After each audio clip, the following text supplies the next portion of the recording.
We have in the studio now the Chief Gangster, His Excellency Yoweri Kaguta Museveni. You're most welcome to the Capital Gang. Chief Gangster, I must say you are late to Mwalimu's class. I was expecting you at 11 a.m. and when people come late to my class, I do tell them off, and after telling them off, we work out what the punishment will be. So as I go for the break, we shall sort out the punishments for the Chief Gangster for coming all of half an hour late. We stop for a break. Perhaps it may sound like this. Better, but not great. Taste of Star Cafe Premium Coffee. Ah, coffee taste. Because only the finest Ugandan coffee goes into making the Star Cafe Premium. It's great. The greatest coffee experience. For your classy, unique and stylish F88, come create your own style, everyday casual outfits, extended size and fitting clothes. Visit Gorgeous Triumph today or call. You most welcome our Chief Gangster, Your Excellency, General Yoweri K. Museveni. I have apologies, Betty, unfortunately you did mention her at the NRM conference. She's away at a burial in Kochi. Our Musomali Lydia, she's away on duty. I hope you didn't send her away deliberately. And Chris is in Kanungu. So, but we have an able group, as we see here, ready to take you on. This morning, Your Excellency, I'm not going to go into the history because we have all the history. We had it on Gang, and we had it at the NRM conference as well. We go straight into your achievements at the delegates conference. A lot of people have been asking why you would return straight away, and I have people here who would ask. I have Richard Sebagalam Soke online. Good morning. Good morning, Oscar. Good morning, Your Excellency. My question is very simple. Why have you decided to do yet another interview within weeks of the first? Seems like there's a bit of a panic. You think a president can panic? Well, I don't know. I mean, they should tell us. It's unusual. He's not done any interviews like this for years, I believe. And now suddenly he's doing all these interviews. We'd love to hear from him. And you don't think the Capital Gang is powerful? One would like to come again and again? Well, I know for a fact, Oscar, you've been asking for the president to come on your program for years, and he didn't come. So I'm wondering, why now? Okay. 3 weeks, he showed up again. Okay. Thank you so much. He will certainly answer. I had Nteja Asimwe as well on the line. I have got two issues I would like to put to you. Very quickly. He's here and listening. First of all, Your Excellency, Happy New Year. Now, Your Excellency, after the delegate conference on the 15th of December last year, Balance is reported to have gone to court to challenge the decisions of that the delegate conference. My question to you, Your Excellency, is, are we seeing a divided NRM in 2015, or we are seeing a more united NRM? Lastly, Your Excellency, there is this issue of General Sejusa, who is a serving army officer, and he continues to make controversial partisan political statements. Why have you kept conspicuously silent on this matter? Yet Sejusa is a serving army officer who is not authorized by the law, by the UPDF Act, to make such political comments. These are powerful questions, powerful comments. Thank you so much for participating on Gang. Chief Gangster, when you went to the NRM conference, you told us here that you would see success if you generated party cohesion. At the same time, you have a young secretariat now. We've had a discussion on that. Semuju is reluctantly conceding that they are young. So do you feel that you succeeded at that conference? And having had a young secretariat, do you see yourself as young in the secretariat as well? Because you're the only one who has not changed yourself. Whereas you made comments over the festive season that there should be no panic, succession will happen, transformation will continue, but we must put that to you. And I want to also ask you, President, His Excellency, will you stand again for 2016? He's a sole candidate. Can you ask a sole candidate whether he will No, stand? he hasn't given an opinion anywhere. So we are going to get the opinion first time. I mean, he's been working to edge out Obamas not to stand. And I should have said, President, that today we are back in the studio. I have all the tools. I have now switched off Semuju's microphone. Very good. I thank you very much, people of Capital Gang.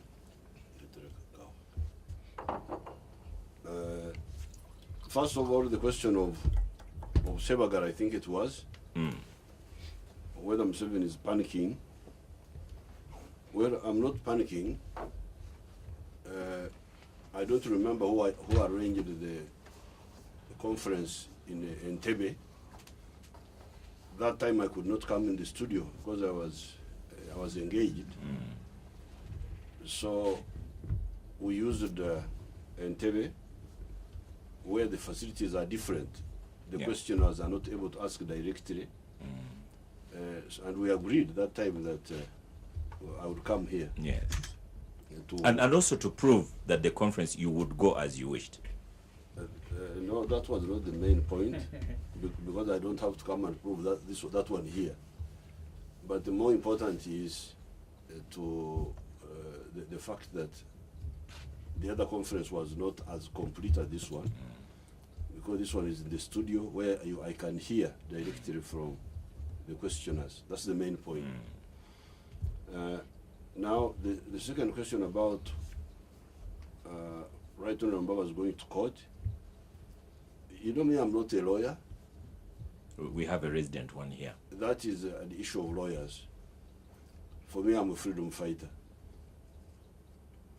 And my interest is management.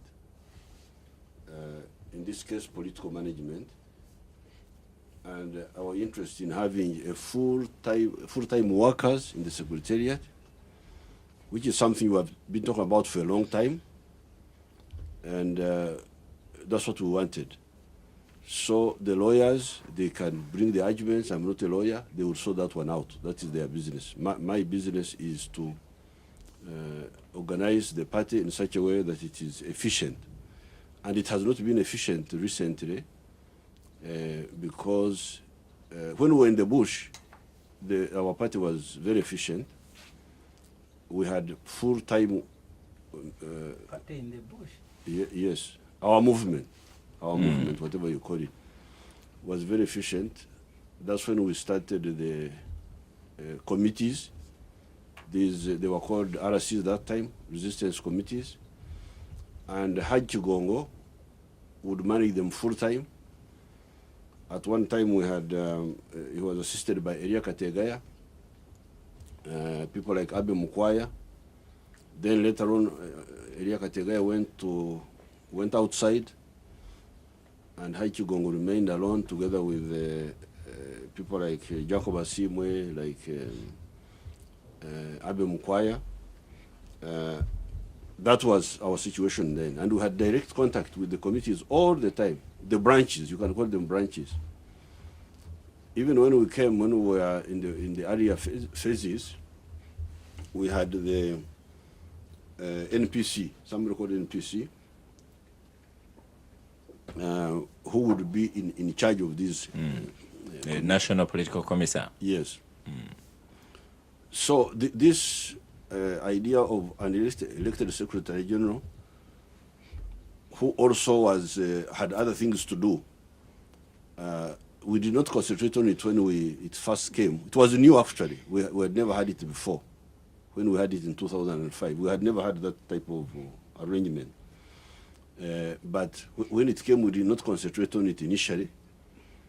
But when we discovered the disadvantages, that's when we moved. And we've been talking about this for some time. It's not just now. So the court matters are not my issues. Those will be sorted out by the lawyers. Mine is how to organize our party efficiently. Yes. Now, thirdly, Tinyefuza, who's making public statements. I noticed you also call him Tinyefunza, not Sejusa. Well, but I'm sure people know who I'm talking about. now Tinyafuza, who is making those public statements are illegal. They should not happen, and they will stop. So that's all. We don't have to waste time on that. They will stop. Now the young secretariat. Well, I'm very happy with the young people. You should remember that when we started these movements, I myself, I was 26 years old when I was the leader of Fronasa, 1971. Before that, I was very active in the student movement in the 1960s. Before that, when I was just 21 or 20, I was very active in my area there, stopping those Banyankore from nomadism. So when you are talking to me, you are talking about a youth who is now 70.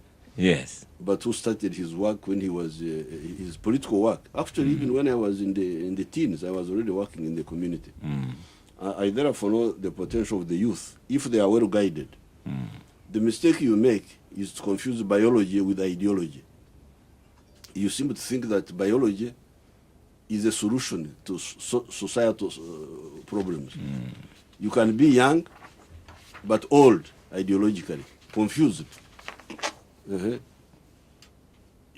People who are taking you accused Semuju of that the other day when we were at State House on Agan. People who are taking Enjaga, they are young people. Some of them are young people, but they don't know what to do. They are misguided. So what we are looking for in the secretariat is, yes, youth, but also older people. The issue is ideology, a combination of all levels of age, but around a convergence of ideological ideas. Yes. So that's secretariat where you have got the young, you have got the grandfathers like myself.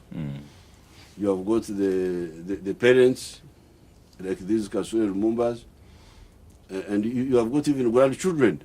We have some grandchildren there. That's very powerful. Like Omona. Well, the Omonas, the Anites, those are young people. Somebody of 40 can produce somebody of 20. You know that very well. So I think that's a very powerful secretariat. Grandfathers. That's how the cabinet is, by the way. The cabinet is already grandfathers, the parents, the grandchildren. They are all there. But Your Excellency, when we put that question to O earlier, he was stammered. It's on a very, very, very same line. He stammered through an answer. But maybe again, as you go on with clarity, are they going to resign their positions, the ministers, and are they going to resign their positions from Parliament? Because if they keep them, then, as you say, this clamoring to make them free will have been, to be confusion. No, definitely, ultimately, they will have to resign. From Parliament? Yes, ultimately.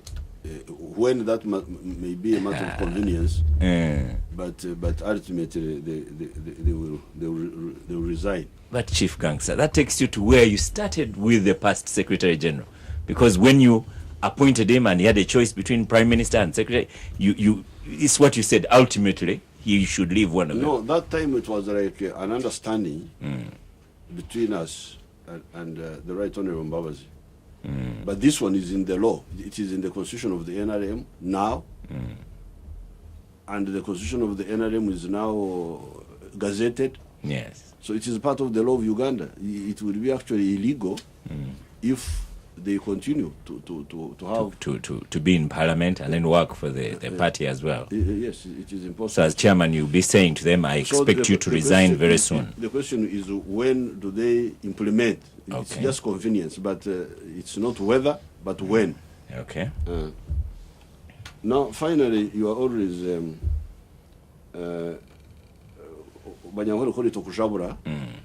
people are fond of dishing food before it is ready. I don't know why you kujabura, you people.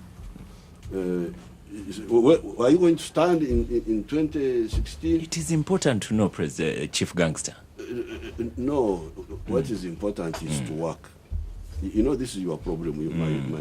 My young friends and also some of the other Ugandans. When we were fighting, we didn't know who would even survive.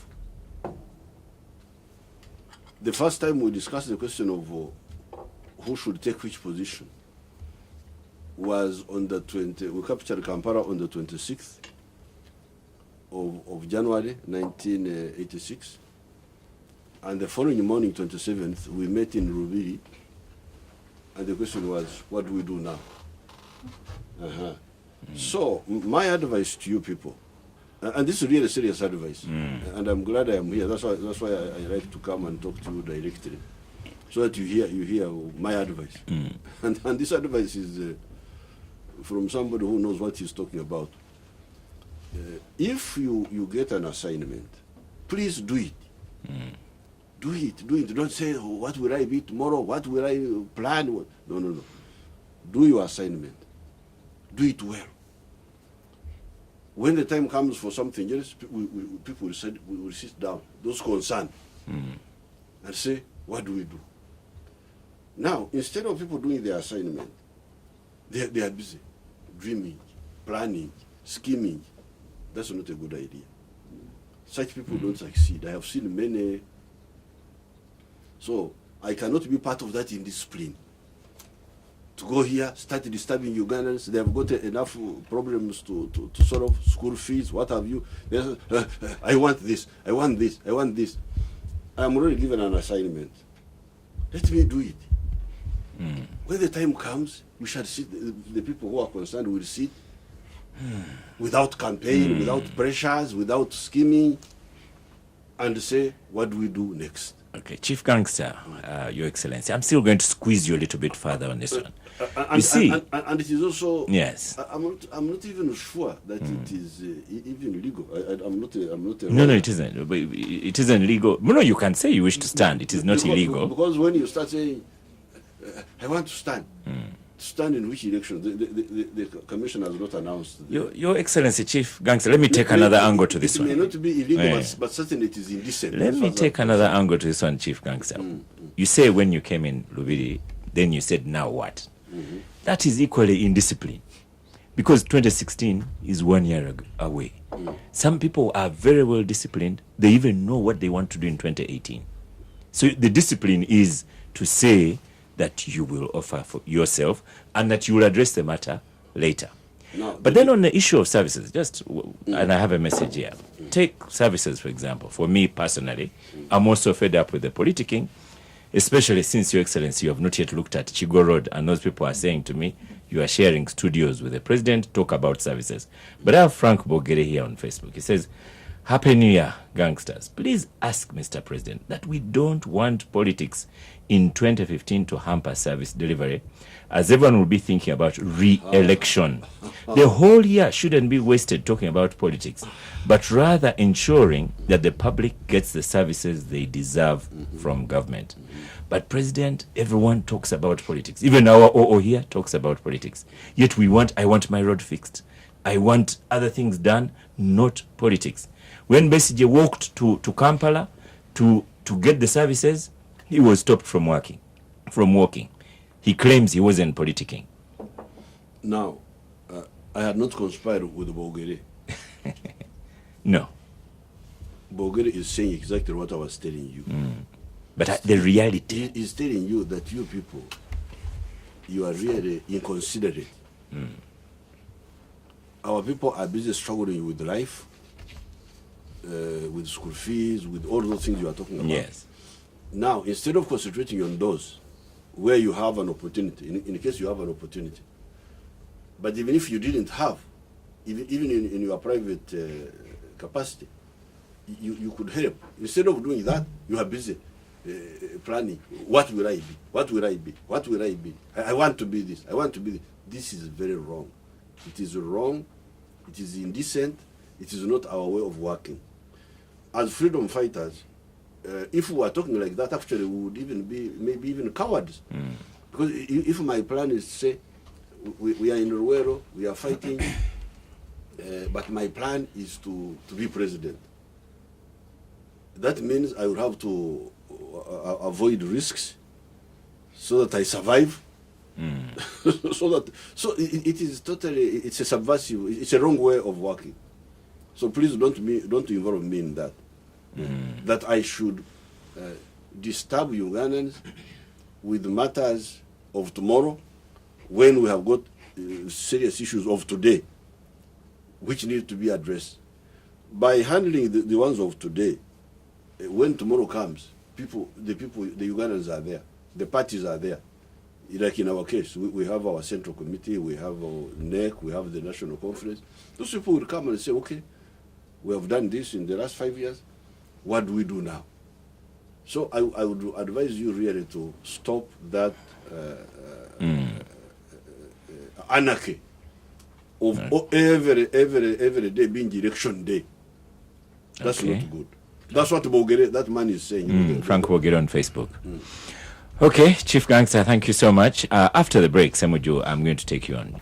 The Capital Gang on 91.3 Capital FM. Honorable Semuju, Yes. the challenge you have is when you face President Museveni, it's kind of unwinnable. He won't say that I'll offer myself, but he has said if a service is required, and let's work on the services. Now, on that one, you agree. Stop politicking, give a service. And then he gives the variety of age and ideology that should be in a secretariat. I think if you've been around and in Uganda for some time, you'd certainly know that President Museveni will not answer that question. All the time he has offered himself is being urged to stand. Is that illegal? He creates an impression that him as a person is not interested. But people are urging him to stand. And that's why in many NRA meetings, where the process of him becoming a candidate starts with some resolution of Anite and Omona urging His Excellency to stand. And that's how he has gone against his own word. Because if you read his manifesto, I think the one of 2001, at least on more than 4 pages where he said, I am not coming back.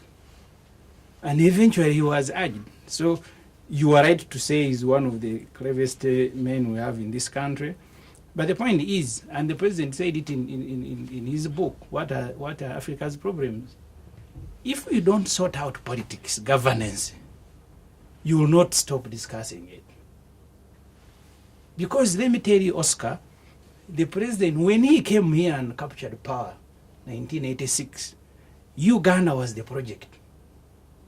Along with the way the president became the project, the amount of money now we spend on the presidency and keeping him in power is almost more than the amount of money we spend. You're talking about delivering services. You'll never deliver services once a leader becomes the project of a country. The president came here, he said, I will go and buy furniture in Kawempe. He was riding Santana. He gave his ministers in Saniraure, he said, we must be frugal with our resources. When I was in South Sudan, at the inauguration of that country, the president came with his jet, the chopper was there was a motorcade. When you combine the amount of money we spend on the president visiting, in fact, I sat with the ministers and MPs from UK and other countries that had been sent there by the speaker. When the president arrived, they were wondering whether he was the president of South Sudan. South Africa, which is the second biggest economy in Africa, their president came with 3 vehicles provided by South Sudan. The one of Uganda came with a jet, with a chopper, with a motorcade of about 50. And even all of these people you see now who are hovering around, it is not because they love the president more than Mushega. It is because they have discovered when you go and begin praising the president, there will be personal benefits. And that's what is killing Uganda. We will never discuss anything. In the parliament, we are discussing the president. On radio, everybody is discussing Mr. Museveni. And it is only him who can stop this discussion. when the president put Uganda at the center of the discussion, the time when he was still, because he's been also been around, ideologically charged, and I use that word ideologically charged, I meant it.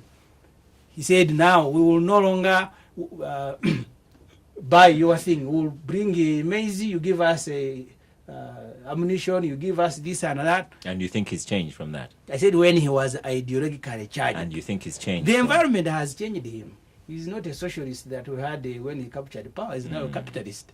Has the environment changed you? You drive a Prado. Your wife drives me, a car. It was because of the limited resources. But once personally I get money, I'll go and buy the most expensive vehicle. Me as a person. So therefore, the point I am making, you will never get an answer from President Museveni whether he will stand. Okay. Because now it will be like he wants, and always he wants to create an impression he doesn't want. He's being urged by Anite, by so and so. But you also have to take on board that they are urging, because if you asked really, even in his sleep, he would say he wants Museveni to leave. He's urging him. His colleagues with whom they fought to come and liberate Uganda, they all have been asking him not to continue standing. Okay. Who is asking him? When the president came here, Nekesa, Omona, Anite, some of them were his colleagues. Some of them were not even born. He came here when I was 12 years old. So therefore, the point, Oscar, if you can allow me just one more second. Yes. First of all, that answer you will not get. But secondly, you cannot discuss service delivery without discussing President Museveni. Okay. Let me tell you one thing as I finish.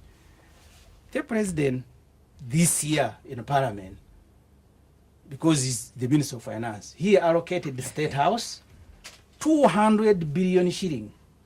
80 billion shilling is for him to donate. The one who is responsible for roads, for hospital, he also has money to go and giving around. And that's why the other day I think some optimists outsmarted him. They made him carry a sack of money. And that was bizarre in the history of this country, to make a head of state carry money. And I know he will never repeat it. I wouldn't mind it. But then one month down the road, I saw him lining people in the State House and they were receiving boxes of money. The work of now Brigadier Naroiso in the State House is distribution of money. I think the president, when he goes back to the time Binaisa was there, he must be angry with himself that actually he has surpassed Binaisa. State House was never a vote. It was a department under President's office.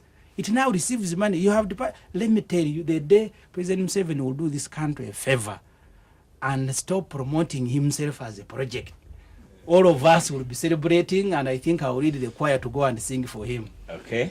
Abdul, the president, as he did the other time, has the high ideal. He says he wants service delivery, leave the politicking. Semunju says without the politicking, service delivery will not happen.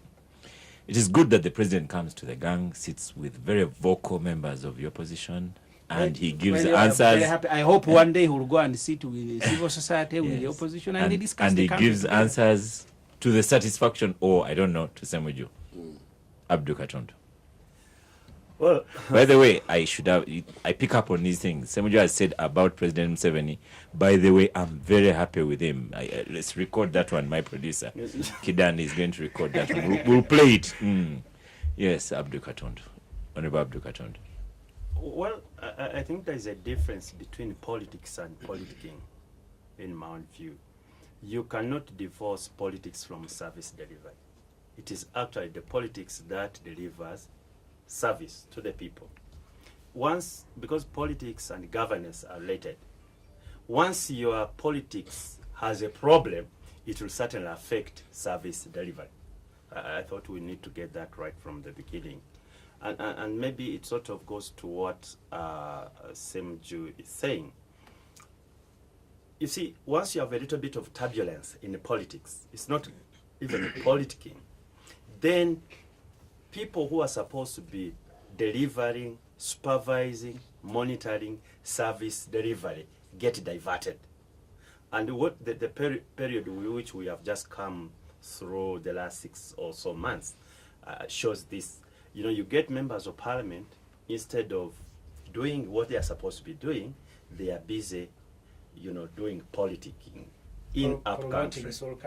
Then you get a cabinet subcommittee. You get ministers who are supposed to be 24 hours running ministries, and they are out there trying to do politics and so on. Then you come, and then we have these debates and so on. I sometimes sympathize with the president. I don't know. I think he must be naturally gifted. These sort of meetings, Your Excellency, you hold every other day, almost in, day out, the whole day, the whole night, and so on. But that's part of the president's work. Absolutely. He would have to do that. Absolutely. But yet, then they're not really discussing.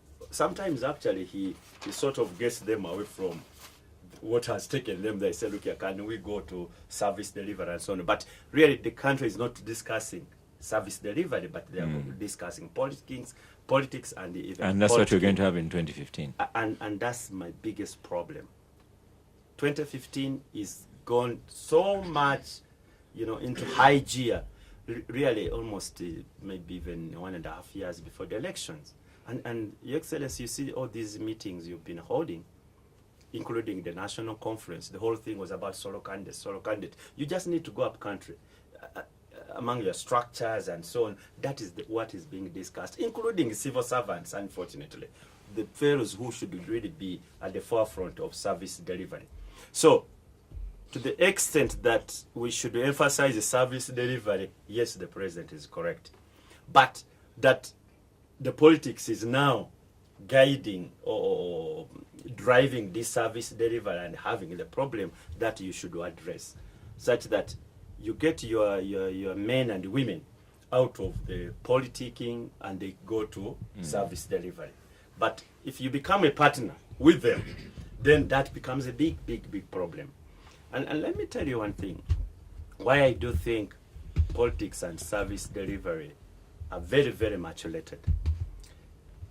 Let us look at the period before 1971, when everything went bizarre in this country.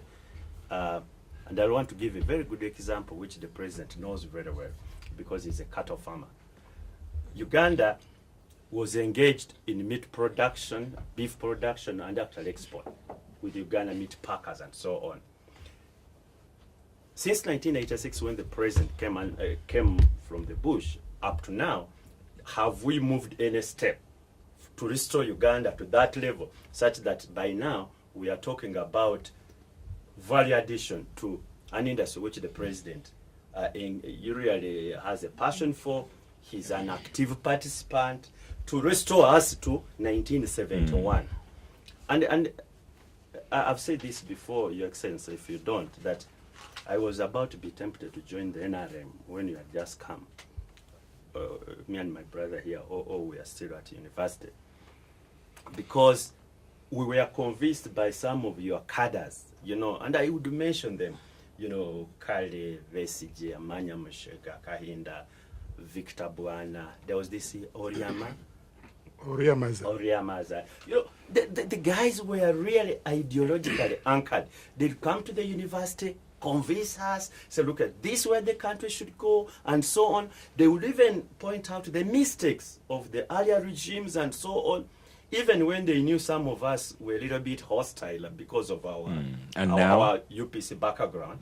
But they would really engage us and so on. And now what do we have? And we could see people who are really focused. There is a problem now, Your Excellency, that caliber of people are not there. They are absent. They are absent. And the sort of people who are there, are not the ones you'll be talking about service delivery. No. Anita is not interested in service delivery.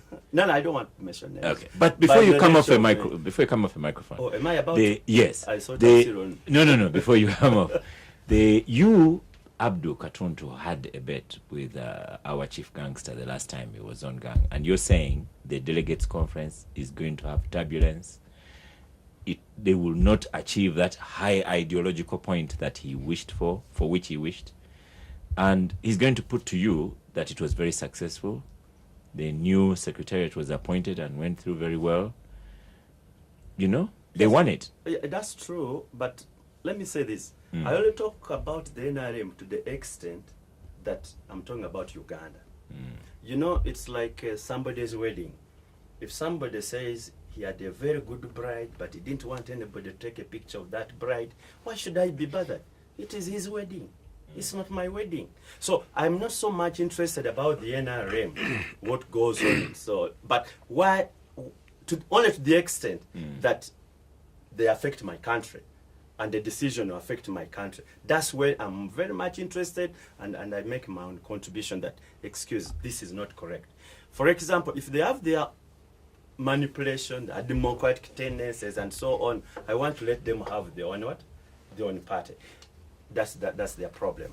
However, issues like I've been trying to emphasize about service delivery, because that really defines a little bit of my difference with the current regime.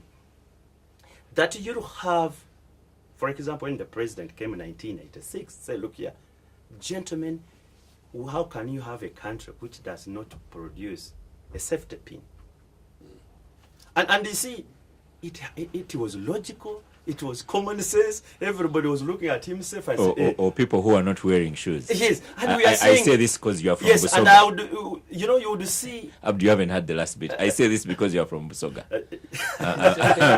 I'm being diplomatic here. No. I think that is on the lighter side. Though, and you could see a leader who, to use the president's word, who had a vision, who would like to move a society from pre to some either he says middle economy. Middle economy within 20 years. And yet we are the excellency that you're a cattle farmer, you can't add value to your own cattle. That even the toothpick we are having today is imported. That we can't make paper. This paper, which should be made out of rubbish. Out of wood, waste wood, and we can't make it. And the sort of team you are having, the sort of team you are crafting to you have made the point. And then I want to end. You see, because the president, when we were in Entebbe, he was really talking about those ideals, which the entire country should agree with. And yet, he holds a conference, and what my colleagues are supposed to do, it's all about, again, politicking. The entire politicking. Then you achieve what the objective of the conference was, but the real substance, which should have been discussed, were actually absent. Okay. But Oscar, before we start, just 1 second, Oscar. Okay. Because you see, the target of that conference was to remove Mama Mbabazi. In your opinion? No, in the opinion of everybody. I mean, the whole cabinet went around the country with the MPs. Okay. Mbabazi was successfully removed. There was no riot. There was military and police. They had covered, you say I am a neighbor of Nambole. They had covered the entire place. They had pinned up posters of President Yoweri Museveni with the word sole candidate all over the place. So therefore, if you're not talking about politics... Well, he participated one after another. Yeah, I don't know, maybe the president in the future will have to stop them. He wants us to discuss... I know when a general is in the house, you don't have a lot to say, but let me be generous and give you your 2 minutes. Well, and the focus here is, you see, when the president comes here, he has ideal society, higher order skills. Let us look at the ideology, stop politicking, and he has said it must stop. Let us look at service delivery. The trouble is, he has people like you. Well, for you are interested in politics. The president teaches a lot of... The president teaches a lot of political economy. How do you merge theory and practice? And I would invite Honorable Semujo and Abud and everybody listening to go and read about... What they are saying to you is he's not doing well because he has that, and for you are into political economy. To read political economy. Let me just take only 2 or 3 things. Semuju is faulting the president on frugality when he came and now. Abudu is faulting him around the same thing, saying we are not able to make safety pins. We are not able to pack beef. Don't try and answer those ones. No. Listen.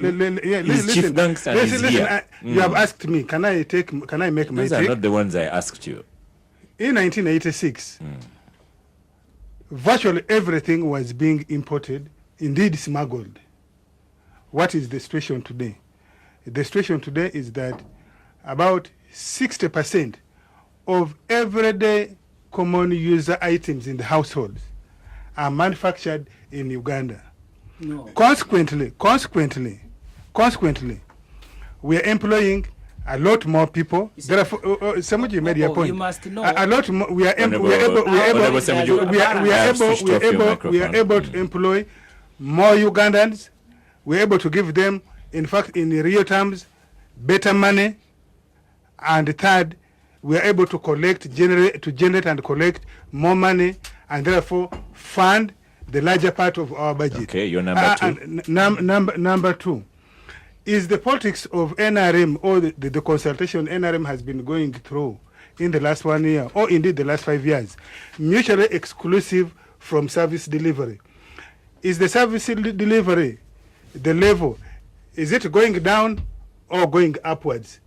In our assessment as a government, as NRM, we see that the service delivery is going up. You can just take 3 areas. Take the area of infrastructure, either energy or water, or indeed roads. Take the number of enrollment in schools or construction of schools and health centers, whether government or private, the numbers are higher. Okay, number three. Number three, the dialectics. When you study dialectics, you study the transformation of quality to quantity and vice versa. Is the general quality of life, the general quality of politics? That is very outdated. Yes, it is not outdated. You need to reread it. Is the general quality of the politics, the governance in Uganda, better or worse? And if you look at the different elements of governance, are we reversing? Are we going backwards? What is the general axis? All of us, I think the majority of Ugandans agree that the general trend is that the rule of law, peaceful existence, accommodation, tolerance is on the uprise trend, and chances of reversing is minimal. The state is more stable. Okay. And therefore, you need to judge NRM, indeed the leadership of NRM. Before you come off a microphone, because what you've said is the president will address. What I wanted you to address, why is the president at the higher end and why are you people at the lower end? He wants you to stop politicking and talk about my road. He wants you to stop politicking and talk about my school. Well, when in Entebbe I told you that the level of ideological depth in any political organization can never be at the same time. And I want to tie this with the argument of Semuju, who's arguing as if Yoweri Museveni was a property of the Amanya Mushegas with whom he came. He was never. Once NRM captured state power and became the state machinery, the government machinery, and Museveni became part of the state machinery, he became the property of many people in Uganda, and therefore he ceases to be. And therefore, he must work according to the dictates of the majority, provided that majority is working through a democratic framework. And therefore, this idea that the president should only listen to those with whom he captured state power, supposing they were wrong. In fact, events have proved many of them that they were wrong, because many of them ran away from battle before the war had ended. Okay. Thank you very much. Before we go for a break, I have a couple of messages here. I have Angelo ask about low oil prices and high fuel prices still in Uganda. Globally, low oil prices. In Uganda, high fuel prices. Second, Uganda plans a refinery. Is that the answer to cheaper fuel for running the economy? How will we finance the refinery now that investors are hedging their bets with oil under $65 per barrel? Can NRM guarantee a low pump price as other countries now that crude oil prices are low? And what is Uganda's future with that? I have on Facebook, Kenneth Navasa Rendere. Does the president admire champions of democracy like Nelson Mandela? If so, what's his plan as far as transition is concerned? Turiamwomwe Fred Oscar. Tell the president that all is not lost, because he can still declare his intention of not participating in the forthcoming election. The president argues that Ugandans still want him, But he forgets that Nelson Mandela was liked by South Africans, but he had to leave. Question is, why doesn't he leave peacefully? Joel Butusi, let him tell us about oil plans, how far the nation has lived to expectations of the oil benefits. I also had a question earlier about Mulago Hospital. About renovating Mulago Hospital is problematic. You don't need just renovating buildings. You need to consider paying higher for human resources. And why is it rich people like Sudi that must come and rescue children instead of fixing the problems in Mulago? We'll stop for a break, and after that, we have a chief gangster responding to many things. Greens, a senior educationist from Nyaksozi. I salute Your Excellency, our beloved President. I wish to extend my sincere appreciation to you for the sacrifice you have rendered to this country in bringing peace. Consumer Greens, I need a question. Okay, Your Excellency. Go on.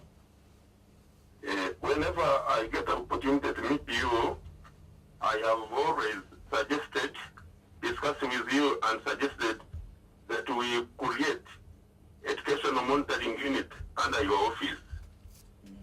And we have agreed that we shall be putting this education unit under your office, like the health unit that is already in your office, to monitor the implementation of the government policies. Okay. Your Excellency, how far have you gone with this? Thank you, Excellency. Thank you. I'm called Nwabine Joseph. I'm the aspiring MP for Kaura constituency. Josie, aspiring as NRM independent or what? I was in NRM primaries. I was in the NRM primaries, but I never made it. Okay, go on with your question then. Excellency, the muzzling of the press, the muzzling of the measures, the so-called measures, that people would go to these measures and pour out their anger. Gone are the days when people are still using this chance of expressing themselves now that the measures are no more. Your Excellency, my question is, are you aware that these measures were muzzled? And if yes, who did this? And Your Excellency, are you aware that people are burning with anger simply because they are not expressing themselves in these media? Okay, thank you very much, Josie. The President has surely listened. Thank you. There you go. Callers to the chief gangster, and you have responses to make here. Interestingly, Josie Nwabine is NRM, and then he talks about people are burning with anger. Well, I thank you very much. You have raised very many points. I have recorded 20 points here. I don't know whether I can answer all of them. But let me start with the one of not making a pin. Well, I think that's a safety pin. A safety pin. I think that's a very important one. I was using that expression to mean the low level of industrialization in Africa. And we have been working on this.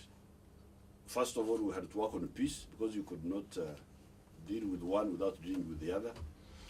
We had to work on peace, and that's what we have achieved.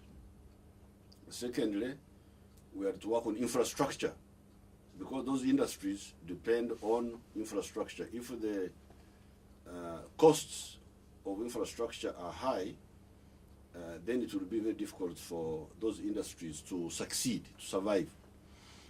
We still have some little problem with the price of electricity, mainly because of the distortion caused by Bujagari, which was built by private people.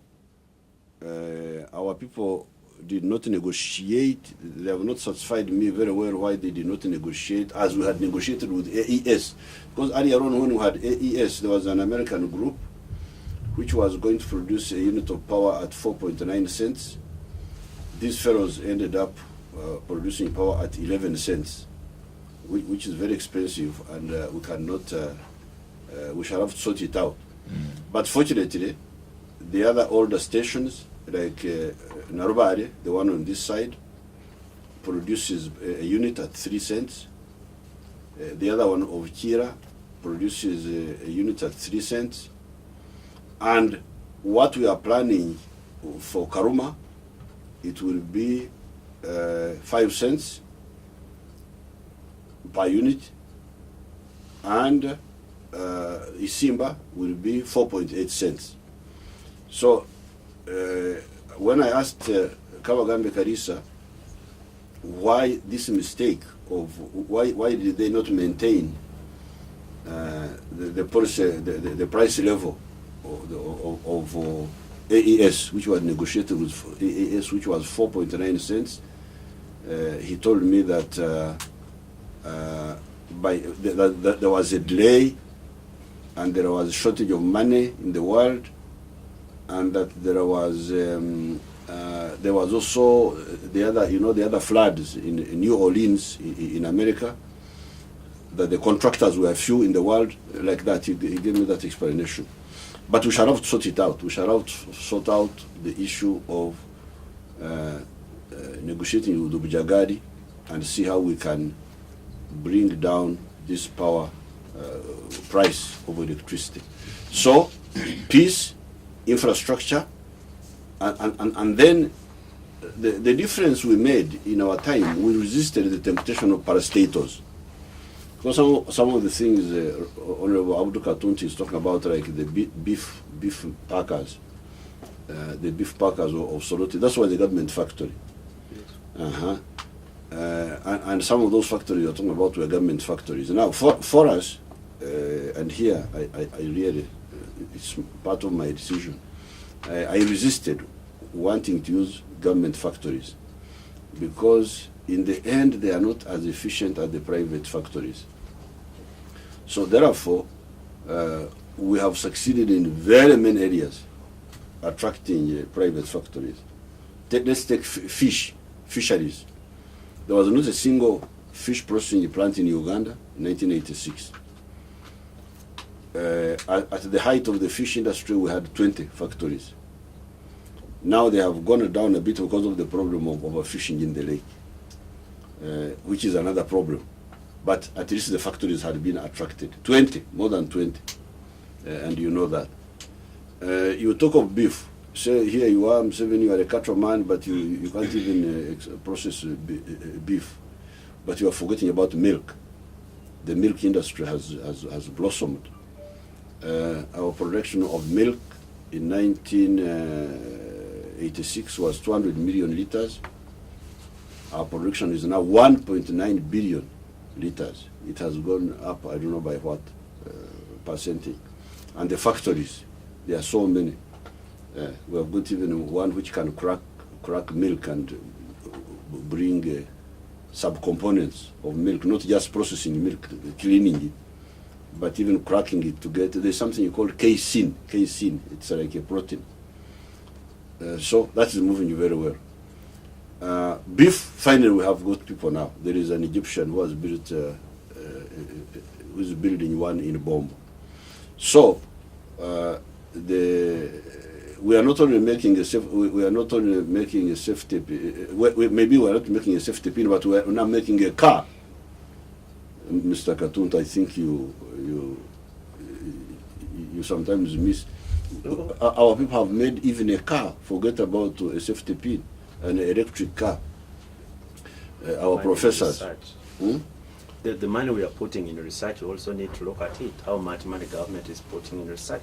Investing in research. Those people, the Makerere people, Professor Musaz and others, we give them some little support. It's very little. It is little, but we had to deal also with infrastructure, with other things. So really we have a lot of capacity now. Those professors, they have a lot of capacity. They have made the prototype car for electric car. They can make minibuses. They can make even bigger vehicles. UIRI, the industrial research, the one of Dr. Kwesiga, they can literally make anything. They have the capacity to do anything that we want. It's just a question of funding, but also management. I'm really a bit cautious about that. Like they put something to process shea butter in Lira, the UIRI, I went and opened it, but my question to them was, who will own this? You have built it, but who will own it to run it efficiently? They were trying to make the cooperatives do it. So that's why we have a gap, the entrepreneurial class, the indigenous entrepreneurial class who can, even when they get free funding, like in this case, because this was built by the government for the people of Lira, can they manage it well? So we are moving, the technical capacity is there, these universities are training people, they have the know-how, but the business, business skills, to make sure that they are run. So we are very, very far from that area when we could not make things.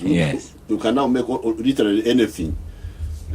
But who will, the ownership, especially the ownership, management, you can always hire managers, but ownership.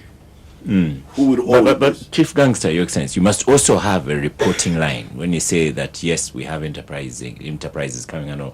You need government to be saying, and in 2014, this is how we helped the enterprises. This is how we equipped the enterprises. In schools, private schools, what we are receiving now is the taxes returned. We are helping them. Look at the banana project in Bushenyi of Dr. Muranga. To make starch out of bananas, to not only produce more bananas, we are funding it. But we have got an innovation fund. He knows about it. Innovation fund. We are funding the food technology department at Makerere. We are the ones who started it. It was not there. But in schools we are fighting. The tax has returned. The teachers pay. The union. It is now a constant fight. Which fight now? They are giving ultimatums now to the Minister of Education that we need our pay to come back. So, if you have a majority of schooling in Uganda, for example, are private schools, in the reporting line, we must have a line in there that says, "Here is how we helped schools." Now, I'll come. Let me first deal with these other points. So, in terms of technical, industrial. Technological capacity, we are now much higher than that. What you are talking about in 1980s. So now, what is now lacking? 86. When I was writing those articles. But what is lacking now is the ownership. You see, there are two ways. In fact, I've been thinking about it. When you hear the Soviet Union, you hear these MiGs. When you hear a MiG, those were names of people. Mikoyan Gurevich. So like you say, Katutu and my son there, what? Semuju. So you could say Kase. You make something. So this Mikoyan Gurevich, these were the designers who made that aircraft. So I have actually been looking at that. If we don't have a strong private sector and discipline, the problem of Ugandans is in discipline, spending too much, spendthrifts, extravagance. They don't know how to save and okekeres. They don't know. They are not like the Asians who are very good at okekeres. So if the people are not saving and they are not investing so that you support them and managing well, one option is what the Russians did. And that's what I've been experimenting with, like when I support the banana project. You have got a scientist who has got the knowledge, but he has no money. We give him money, and we see whether it does. Well, that's what the Russians did. Those scientists became now the producers, but working for the government, working for the parastators. Really, that's what we are struggling with. But otherwise, capacity we have, we have built it, and we are moving very well. Now, going to other issues,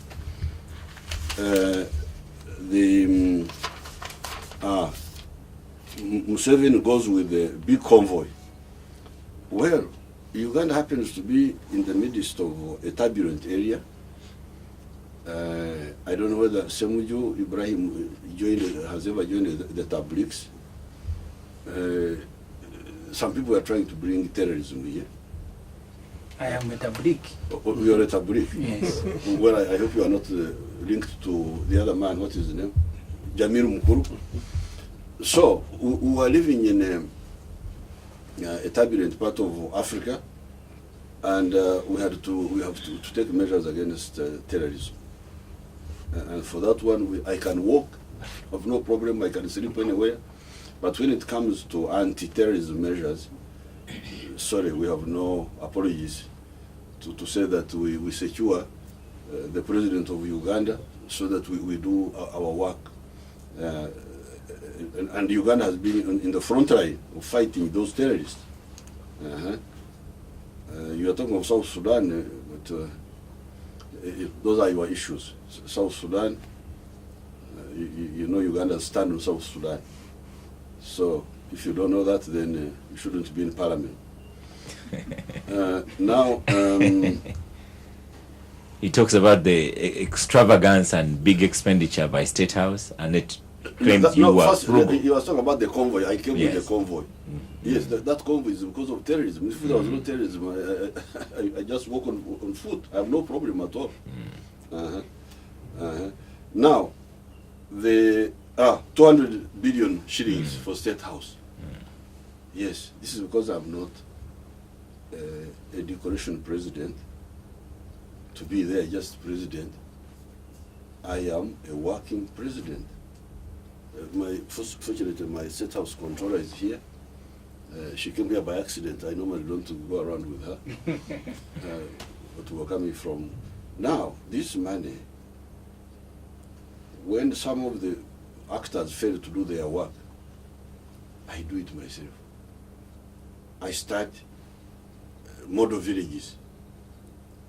You can go and visit them. Model parishes, not just villages. I don't know how many we have. You can actually give a statement later. Let them go and visit them. Like I think money has been going through NADS, through you, members of parliament, through the districts.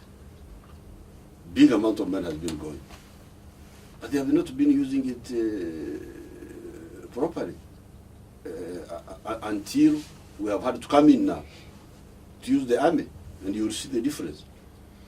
But even before that, I couldn't be part of this. Not helping the people. Around Kisozi, I have 9 villages with 1,500 homesteads. They have now gone to 1,700. I couldn't just go on watching those people. The man of NADS, some of it was coming from through Gomba, through Mpigi. At that time, Mpigi was a district. But I wouldn't see what was happening. The other man was coming through Zimbabwe. I was not seeing what was happening. But because of this budget of mine, I was able to intervene in those 9 villages. You go there and see the difference. but Your Excellency, that creates a management problem. If you are running parallel, we understand the president would like to intervene, but for example, if it was the business world, the business would collapse. No. Because if you are running something is not working, then you run a parallel institution. Well, so you are paying the other one, paying this one. Well, this is not a management unit. This is also a political unit. But the management is important. It is important, but you cannot manage a country like you manage a business, because there is also politics. There was decentralization. It is in the constitution. These people take a big chunk of money. It goes, but they don't perform as well as I would like. What is wrong with me having the flexibility to say, okay, you people, I see what you are doing, but you also come here and see what I'm doing. But you appoint, the better example where the confusion is you have, for example, Ministry of Lands. You appoint a Minister of Lands. Then you also appoint the assistant ministers, the ministers of state. Then you have a Minister of State for Lands who is fighting, perhaps perceived as fighting, the Minister for Lands. Then you have a desk in State House for lands. And you have all these competing forces. Sometimes you have a Inspector General of Police also going to do lands. But then all these people are your appointees. So what is wrong with just dismissing the others and say, now, this is what we have? You see, dismissing is a crude method. Sorry, retire the others and say, I want efficiency. Because it's also the question of concept. Somebody is saying that these peasants cannot get out of poverty. I am saying it can be done. But Yamin is saying it can't. That one you should have dismissed. No, it's not my minister. It is the whole structure. It is the whole structure. Well, I don't want to say including the Honorable Katutu, all of you, because all of you, we give you money through NADS, 200 billion shilling. You are talking of 200 billion. This is 200 billion just for homestead income, not for anything else. This 200 billion of setups you are talking is for external trips, is for everything, fuel, internal travel. Now, we give this huge amount of money to the system, but they don't implement what we have talked about, or they don't do it the way I want. Now, if I have some small budget, and I do it, I say, okay, you people, you look here, I have done it. What's wrong with that? Why do you want to have a president who is simply just there as a decoration? You cannot, this is a model, just to show you the example. When I started UPE, because I am not a president who lives in France, I've never even visited Dubai. I visited Dubai for the first time just a few days ago. When I go home, when I'm not in Nakasero or in Tebe, I am in my villages. And the peasants besiege me there. School fees, poverty, what have you. We got that revered as members of parliament. Okay. But if you as a member of parliament, you have no solution, at least you're a small player. But for the president to have no solution at all is not acceptable. I don't think that's not my idea of leadership. So when I was facing these pressures, I started the first UPE school in my farm in Burera. So I said, what does it need to provide free education? What if I built the classrooms, paid the teachers? Why can't the children study free? So I started. Using part of this budget, I built a primary school. Before UPE, before I was able to come out to the public and say, now we can provide free education for the whole country, I first did a pilot in my farm there. I gave them land, almost 100 acres, and I built their school. So the children come and studied. So we can provide, I started another pilot in Rekumburo.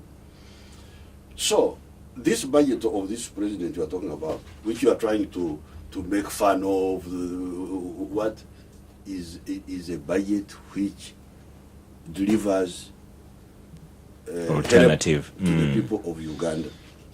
Okay. But besides, this president is not somebody who just goes around with typewriter, with typists and people like that. He's a president who contributes to the security of the country. Some of that money handles the SFC, isn't it? Yes, SFC. There is a whole force, a very big force. Special Forces Command. Yes. So some of that money supports.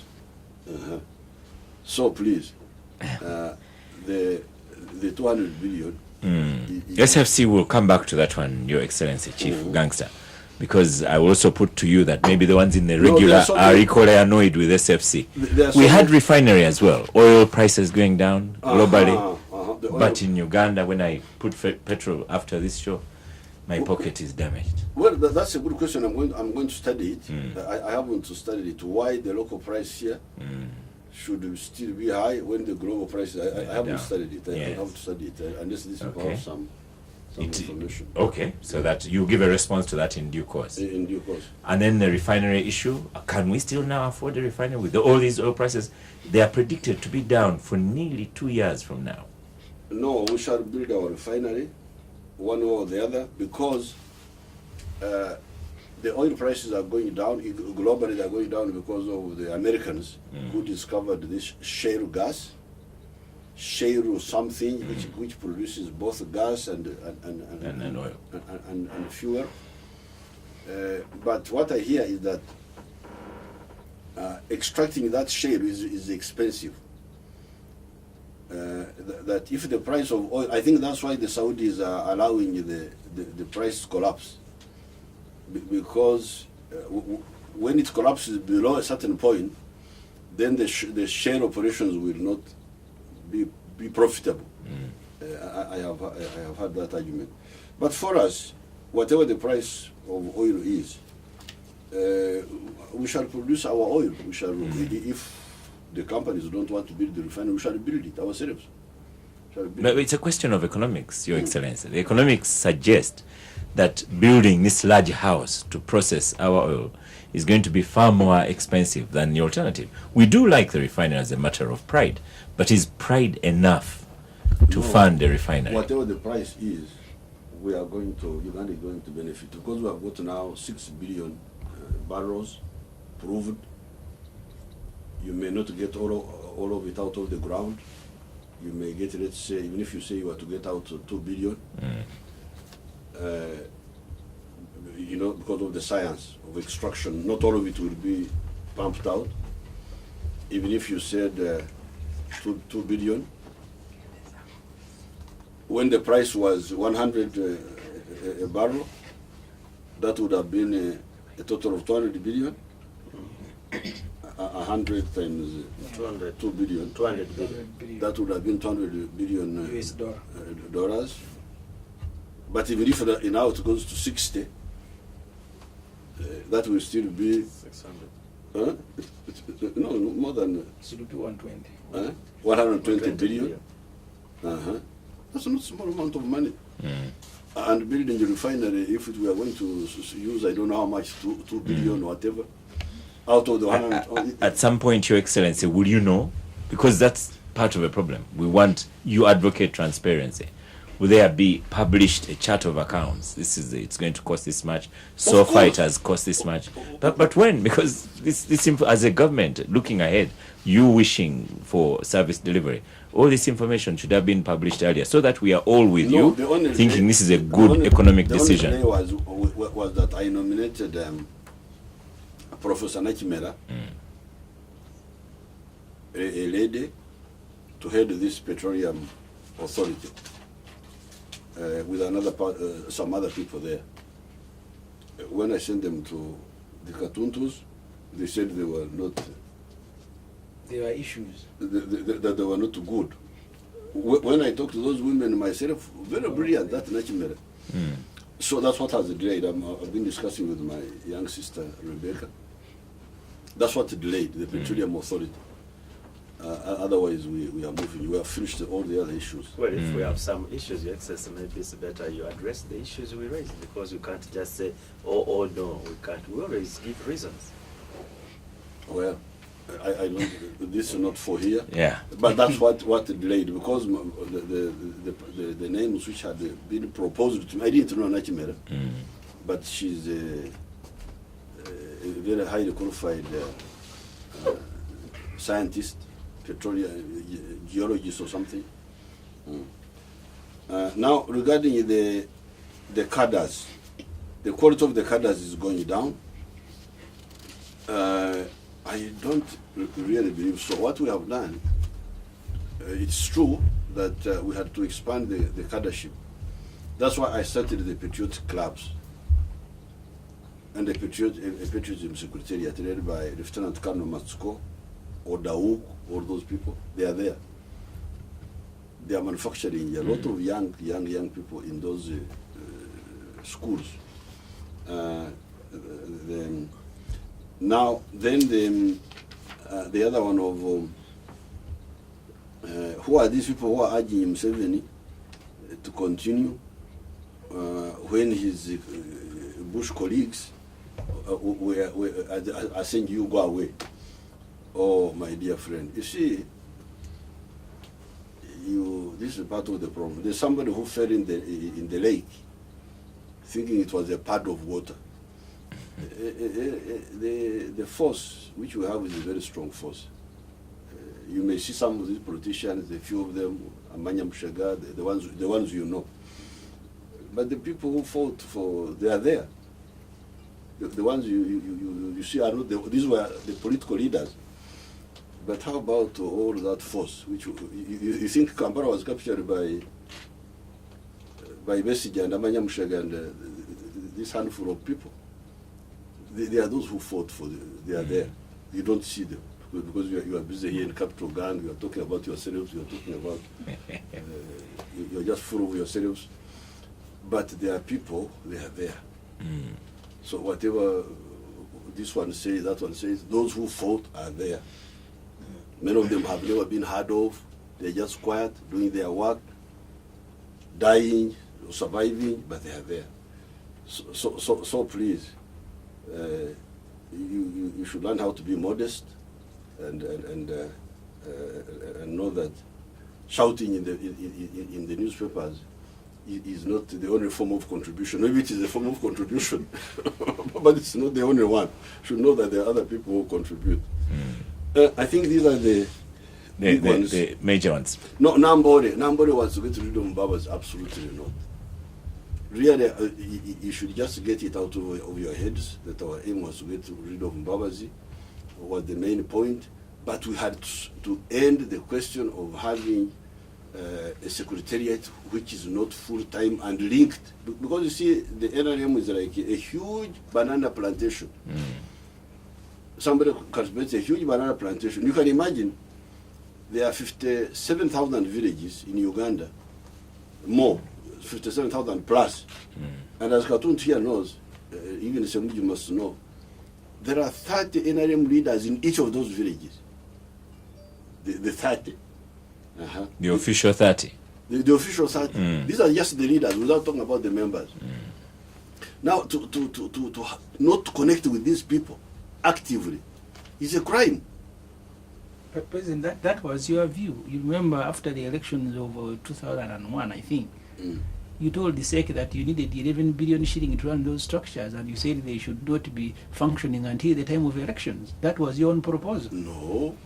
Why? Why should I say that? Why should I say that? Why should they not be functioning? You said you needed 11 billion shilling to make those structures function. I can't remember that. But why would they be there and then not function? So the secretariat is supposed to be addressing these very things? Yes, just even if you don't have money. You know, when we were in the conference, I gave them the example of St. Paul. St. Paul was a very good mobilizer. He had no money, but he was writing letters. You have read them to the Galatians. To this day. Communicate with them, even in writing, even letters. Okay. Yeah, but President, sorry, I didn't want to disturb the flow of your argument. But the politics that you have built, and I want to accuse you because you can put a stop on it, you alone.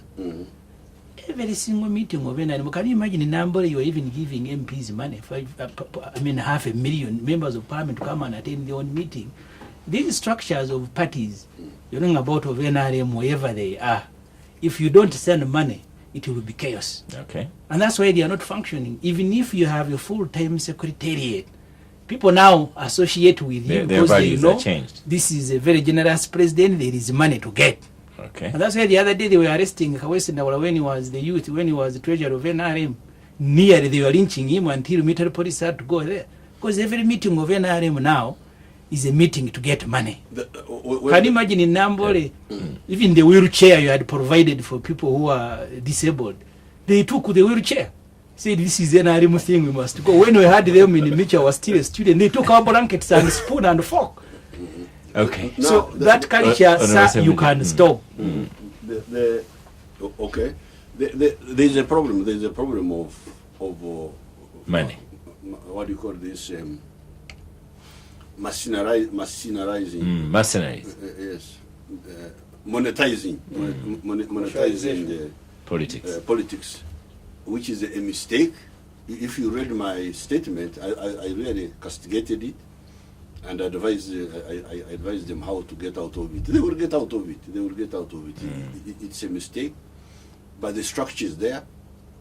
And you're saying eventually it will come good. The spirit of sacrifice is there, because when we fought, who was giving us money? Spirit of sacrifice. It's just a distortion caused by careerists, by you people who came into politics as a career. You are the ones who have caused this distortion. Yes. We need the president Chief to close Gangster, the tap. If you close Semuju, it, I've will switched end. off your microphone. Chief Gangster, we are going to stop for a break, and after the break, I'd like us to look at criminality, lawlessness. Thank you. The Capital Gang on 91.3 Capital FM. I have another one from Teja Simwe, who is also in the rankings for listener number 1 for 2014. By the way, the listener number 1, when we choose at the end of the show, we shall invite them to receive Capital Radio goodies. But Teja Simwe says, today's show is the best ever in the history of Capital Gang. How is that? And then Nwabwine says, the president has still not answered my question on Bimezas. But Chief Gangster, as you come on and also answering on Bimezas and public anger, the issue of criminality, before you came in, it was one of our topics and we discussed it. In a week alone, we've had 2 Muslim clerics dead very brutally. A businessman earlier was killed brutally. I gave an example of in my village, a young driver car was stolen from him, dumped in the bushes, in the marshes. We had a woman killed a couple of months ago. In Bwebaja, where I work, there was a time, I think it was September, there's a killing spree. The times, whereas we might be doing well on global security, but the lawlessness is rising. Your Excellency. But Oscar, I mean, as the president comes on the to same point. Yes, the president did ask, and I took that very serious. He says, "Are you a tabligh?" I think that's a very big statement that the president will need to explain. Because if you ask, "Are you a tabligh?" and then you ask, "Are you linked?" because that endangers all the tablighs in the country, and moreover, the people you are mentioning now. He had said earlier that the tablighs in that time. Well, so no, I don't to be fair, you want him to he ask. said, "Are you linked to Jamiru Mukuru?" So when the president asked me, first of all, I am a tabligh. We have had our leaders killed, and the president is linking tablighs to terrorism. Because he asked that and immediately went to terrorism. So I really want my security to be assured when we discussed it earlier, the security of tablighs is assured in this country. You've made the point. But when we discussed it earlier, we also commented on General Kaira talked about ADF. Semuju is right this time. Oh, we need to record these things. But just one of the few times he has made a correct point. It is true that when the tabligh movement started, it was misunderstood. But as time went on, it became clear that some of the tabligh were with Jamil Mukura and others were not. So that one is not a problem. And I have not heard that Semuju, for all his weaknesses, that he's part of the, because otherwise I would have arrested him long ago. For all his weaknesses. But coming back to the question of crime, I'm really very annoyed and by these killings, but we should defeat them. We should defeat them because we had actually not concentrated so much on this small crime. We were concentrating on terrorism, cattle rustling, which we have defeated, and we had not invested as much. As I said in my address, the police are doing a good job, but they are using old methods. There are some old police methods which they are using, which bring results. But there are more modern means which can help us. One of them is what we did recently, is the ID project, that computerized ID. That helps a lot to fighting crime. But there are two other systems, as I said in my radio address on the New Year. One of them is the cameras. This is in order to expedite the investigations. Using the old police methods, we shall always find out, but it takes longer. You go by clues, you know, like for instance, the one who killed Muaya. Those two people on the motorcycle who killed Muaya. They came on a motorcycle. Muaya was a man of the people. He had no bodyguarding, you know, nothing, just there. He was sitting on the veranda of his house at night. I think it was like 9. Sitting in the veranda of his house. These people came as if they were going to greet him. And shot him. And shot him. Now, they didn't know that somebody was seeing them. They thought he was alone. So of course, the one who saw them didn't know exactly who they were, so we shall have to work on that, you know, how tall were they, how, you know, it's a long investigation. A long investigative, analytical. But for instance, especially in the towns, if you had like cameras, straight away you would see the, you know, maybe not even if he's covering his face or what, but you would see the, it would make the investigation much quicker. So we are going to really now address crime. The way we addressed terrorism, the way we addressed cattle rustling, we are now going to address the criminality. The accusation you have, Your Excellency, Chief Gangster, at least for the towns. Yes. At least for the towns, because even the other man who killed the sheikh who was in the town, the one who was coming out again from like a mosque, was coming from a mosque. Again, you know, all these are missed opportunities. If there were cameras there. So public institutions. You see, Streets, public institutions. Your Excellency, the way to put it, we had not invested in that because, you know, so many priorities and so on. And it was not so much pressure. We had not concentrated on it as a big problem. But now that it is a problem, we are going to invest and deal with it. Because police needs to gain the public's confidence that they will be able to investigate something. In London, you remember when somebody came and planted a bomb in the underground train. This was some years ago. Somebody came and put a bomb, but the people who were in the central control very soon were able to unload. They didn't know. They were not alert that he would do it, but they went backwards and unloaded. Saw him placing the package, and then going to see it. You know, it helps. It will help.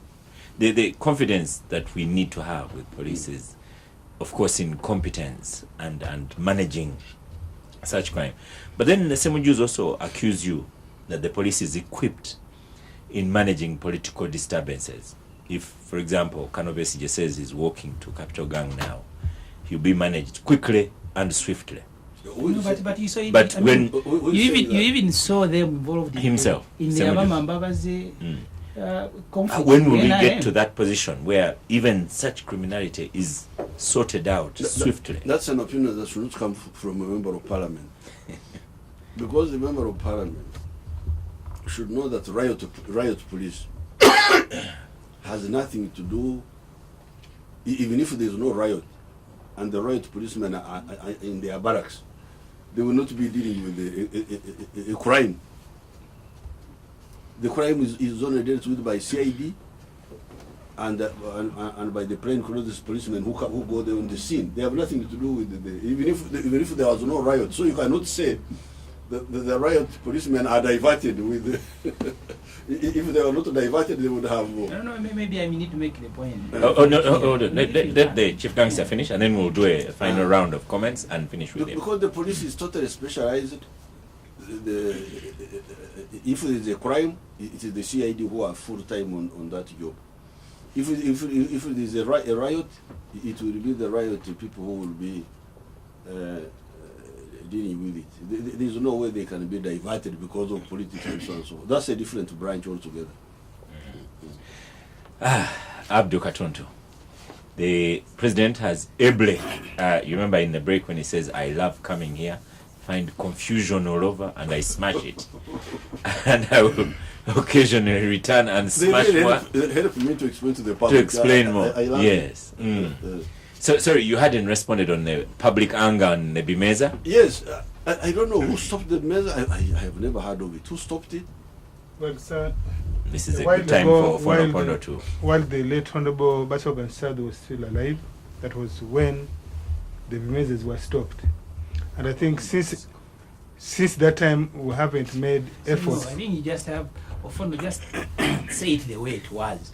When the president ordered the closure of CBS, that order carried another order of stopping measures. Well, I'm you are now bringing your slogan. He had died long ago. Yes, I'm giving you, since that time, we haven't made any re-engagement with the radio owners, particularly outside broadcasting, which I think we should, and I think this is what the public has been asking, we lift the ban on outside broadcasting. For example, there's a club called Obligatory in the industrial area where people would go every after lunch and or every Saturday and sometimes on the Sunday afternoons, and then they have discussions on a number of topical issues.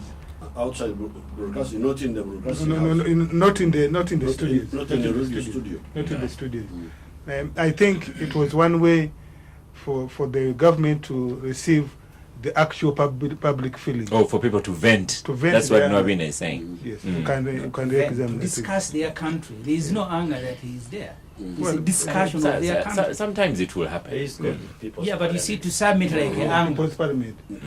It was similar really to the barazas that the government is hosting now. But except that it was broadcast live. Your Excellency? Well, I have no problem with that. I wasn't. I was not aware. I was not aware. I'm very grateful to Nwabine to tell me about that. Honorable Katuntu, on all the issues, we're into conclusion mode for today, and what you'd like the chief gangster to go away with from Capital Gang. First of all, I'll go public again about the question I asked last time, that this country needs a Chief Justice and a Deputy Chief Justice, and I hope it becomes one of the priorities of His Excellency the President to appoint one. Your Excellency, you see, my own view, first of all, I think I'm not part of the confusion because I take some time off to think and read and interact. But I just want to look at the history of this country, that you are in the year 1971 and you look at our GDP figures, and then in all sectors, and then from 1971 to maybe 1985 you have, okay, up to 1980 you have a free fall of the economy. It's literally collapsing. You come back here in 1979-80, things don't work out, the politics doesn't work out, and then you engaged in another war, and then the things continued deteriorating until 1986 when you capture power. The reverse gear was engaged in 1971. You come in 1986 and put on gear number 1. The forward. Yes, the forward gear. And what level are we? Are we at the level of 1971, or shouldn't we be far, far better than 1971? And the reason why I say this, because I grew up as a young person of what I mean. And I can tell you that then all of us used to put on in primary uniforms made in Uganda by native. All of us who were in primaries. We could see, bed sheets being manufactured here. Women's clothes being manufactured by Morocco, Nitro. You could even look at the sort of Nitro used to employ at its peak almost 10,000 people. Ginger was, a town full of activity in all these industries and so on. And my view is we could have made some strides that forward year, but we have not done enough. That's my own view, honest and well-considered view. Why am I saying this? Because one thing which you are happy about and which the country should be happy about is the sort of revenue we are now collecting. Have we applied that revenue in a frugal manner to the extent that we have value for money? The sort of money we have collected over this time, have we invested it properly to make sure that our people or our country moves forward? At one time there was a company here called Musecraft. I don't know whether all remembers it. It had started even assembling, electronics and so on. We had local entrepreneurs like Sembule. Yes, they had started doing something really moving towards manufacture and so on. And we seem like we didn't invest so much in areas where we should have invested. And we could have the priorities, as you are saying, infrastructure, security, and so on. But the sort of revenue we are collecting, we are not putting it, in areas where it matters. And I think that's where you need to have a little bit of national debate, where you involve the entire country. And it's not about closed meetings. Like I felt so bad when I was reading your New Year address. I said, no, that one I already addressed during the national conference. I'm not going to repeat. It's like you're more concerned about the group that you lead in the NRM and not the entire country. Okay. We have some great ideas, and there should be issues where we should not be thinking in a partisan way, where the country should be properly engaged and not about calling on the game of numbers or my party. Okay. Honorable Semuju, as you give your conclusion, again to Chief Gangster here, there was also the question of Morago. When will you look at HR issues of Morago and other facilities?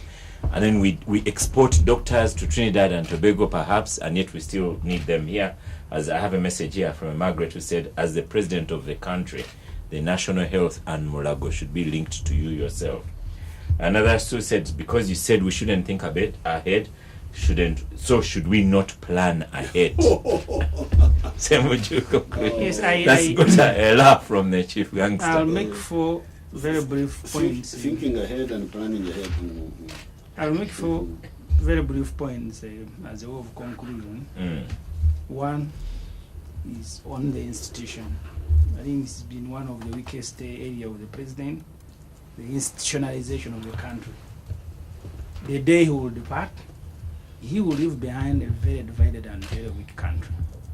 Remember when we were in the State House at the gang, he said not even in 50 years. The Libyans are paying, the Egyptians are paying, because all the institutions and all these crime here now, when the president set up a unit to monitor education, to monitor health, to monitor what, it is because the president has invested less in building institutions.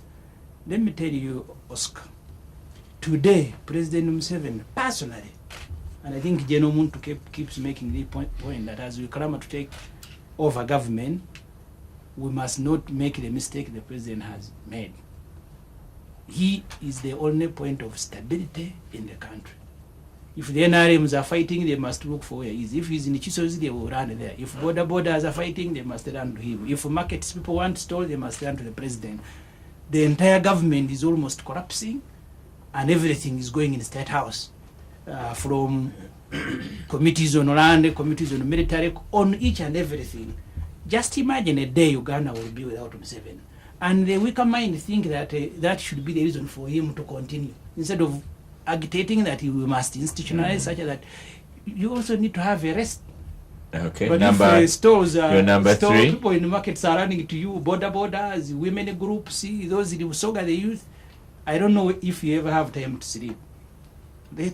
Please help us institutionalize the country so what you have done can stay on and on. Point number 2.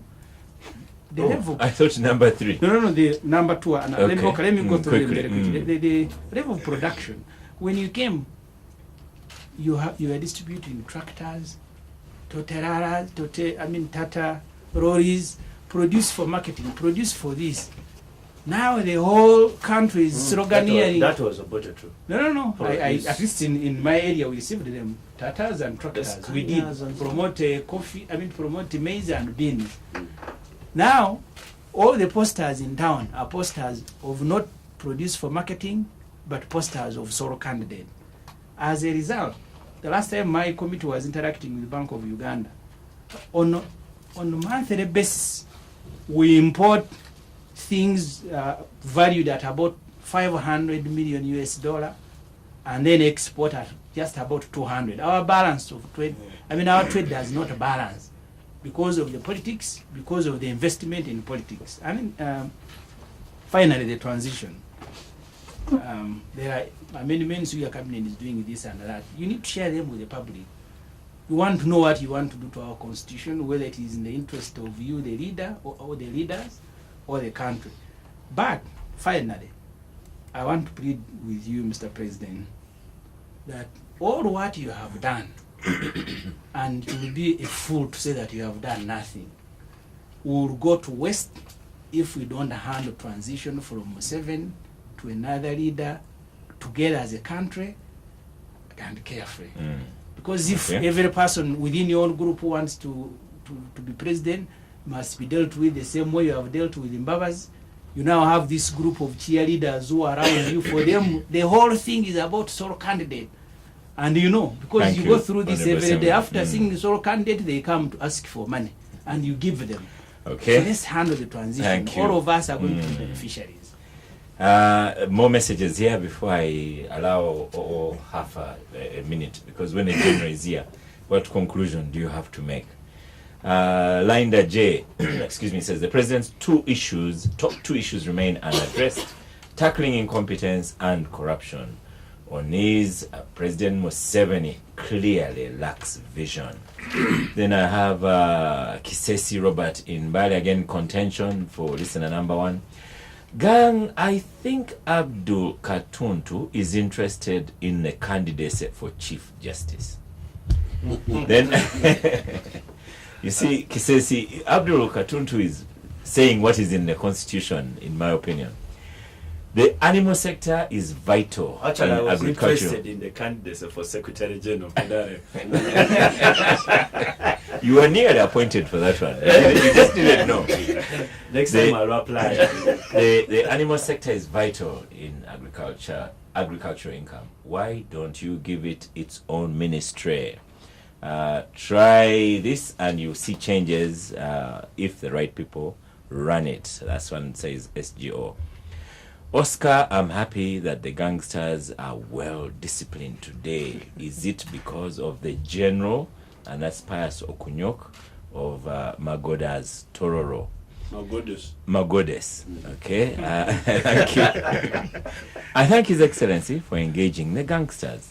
How I wish for more public debates like this one. Kansime Green says, Oscar, how soon shall we, he hasn't answered my question yet, how soon shall we create an education monitoring unit that, like I had suggested earlier? Perhaps he will put that to it. In other times when I intend to interview again President Museveni on the gang and even elsewhere, I'll put to him the question of technical colleges as well, which, as everyone knows, is my baby, and the frustration, but that's not for today. Do you have half a second, or take out your time? I do. I just want to announce again that NEC, National Executive Council of NRM, will be meeting on Friday next week to approve the nominees to the various positions. And so the process from number will be concluded. Secondly, I may repeat, leadership in the country is collective. The argument in the studio seems to suggest that leadership is only at the level of the presidency. If you look at the structure of our constitution and governance, there's leadership at every level. Have each of us played our respective roles? Why do people run to the president? Because many of us who have been given leadership, we have abdicated responsibility. Members of parliament received money, Constituency Development Fund. they did not do good job with it, and therefore the people, yes, the people will accost the president when he moves. And so I think the real issue should be each of us at the respective levels of leadership must not abdicate our responsibilities. We must particularly guide our people. Our biggest issue now in Uganda is actually how do we raise family incomes? How do we ensure that every family has some daily income or weekly income or 3 monthly income, so that they don't have to run to a member of parliament for their daily needs. So really, I think that's where the issue is. Even if the president concentrates on the roads and so on, if we don't deal with daily incomes in the home states, we shall be flogging a dead horse. The president has done his part, the NRM government has done its part, and I think... So whose part is remaining?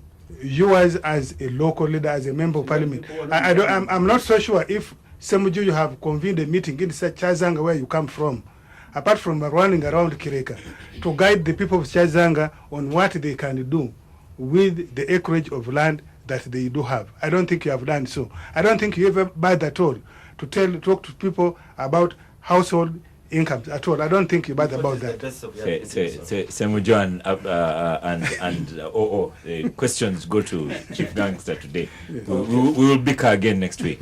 No. Another one, I have a Pius in Kampala. All infrastructure investment has gone out of the country through Chinese contractors.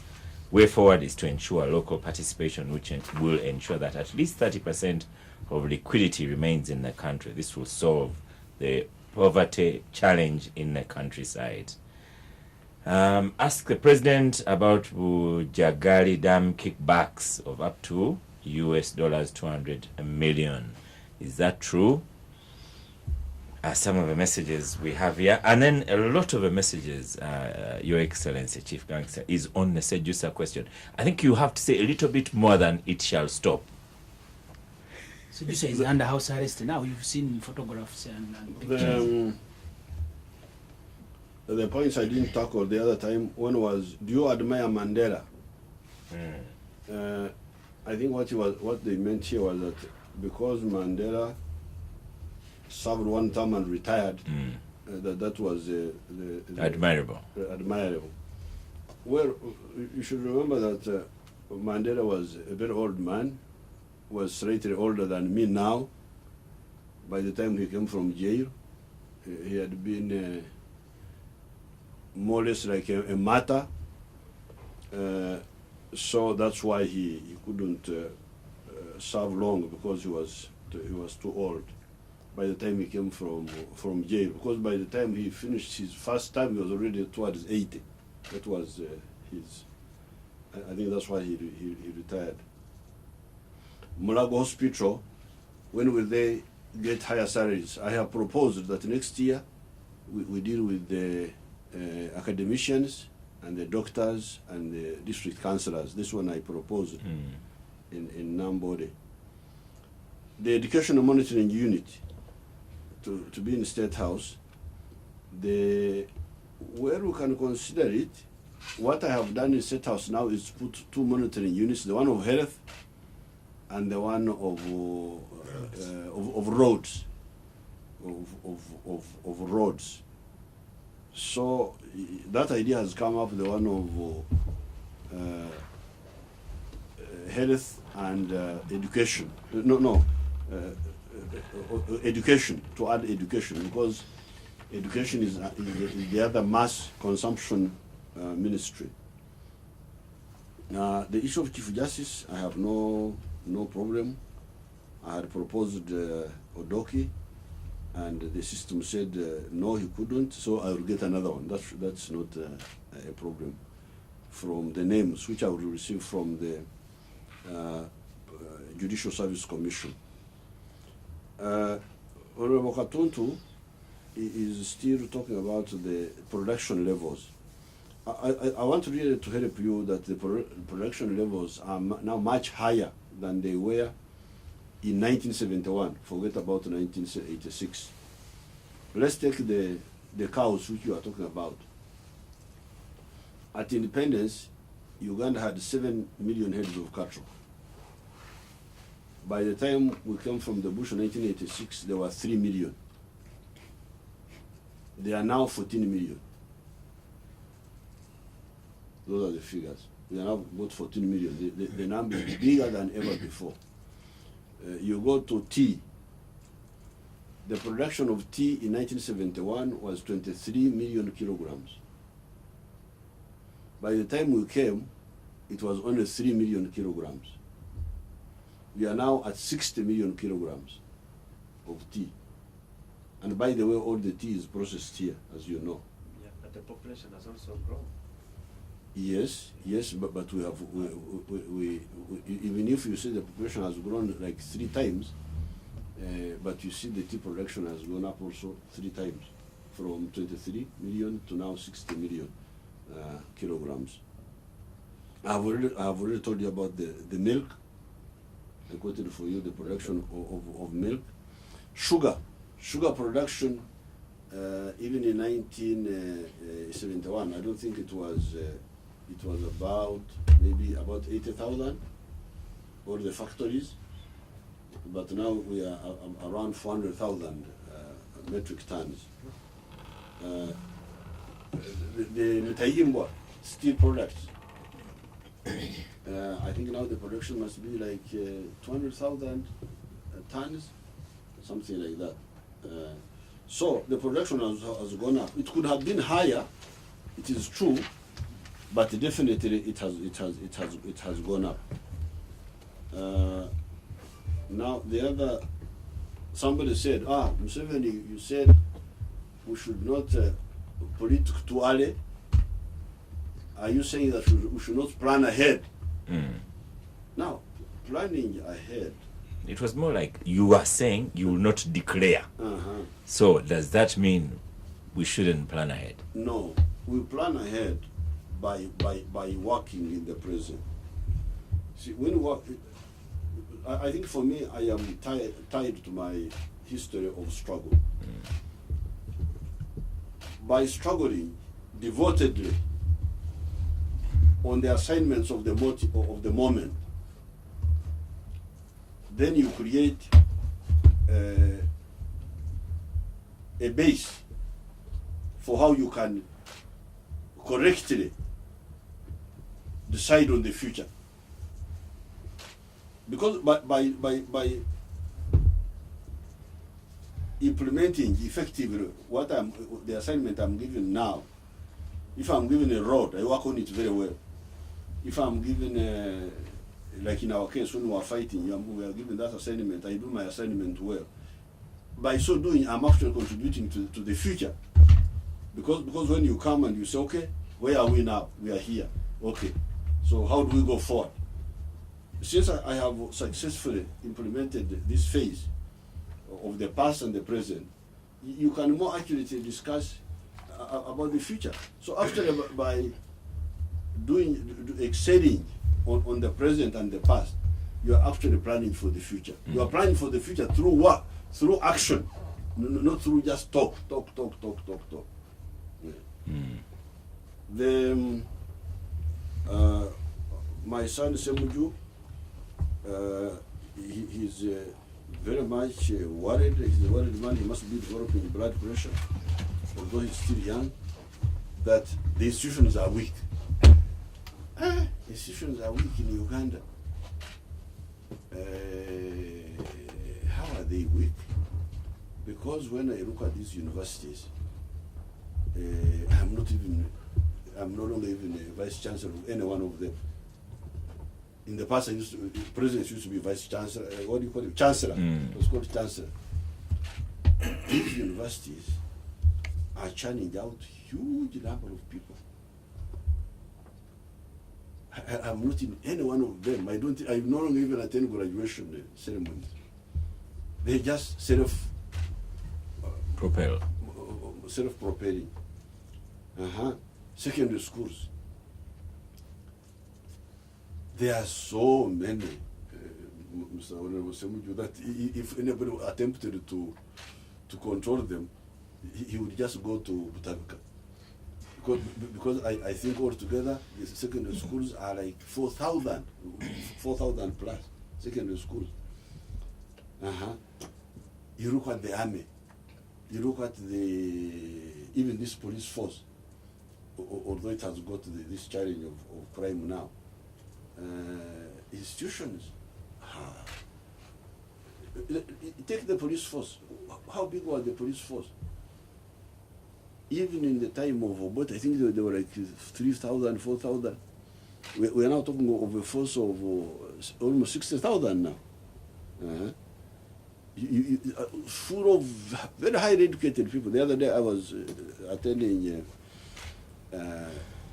Grace Akulo's function. If you see those young people there, those police officers, I really feel very gratified. So the prison's when officers. I hear the pessimistic messages of people like Muntu, because he talked of Muntu. Muntu was in the army. He left. Since he left, how many tasks has the army achieved?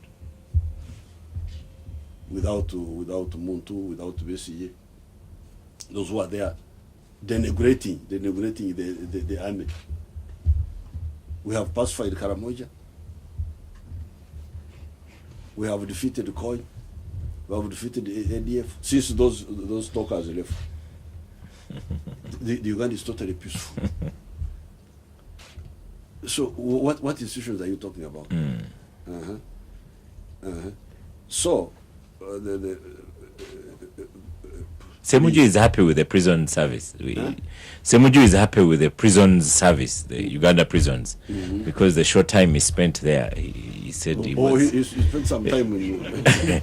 he said that one was working very well, you know, and I know because we live in the same village. Okay. I also believe that.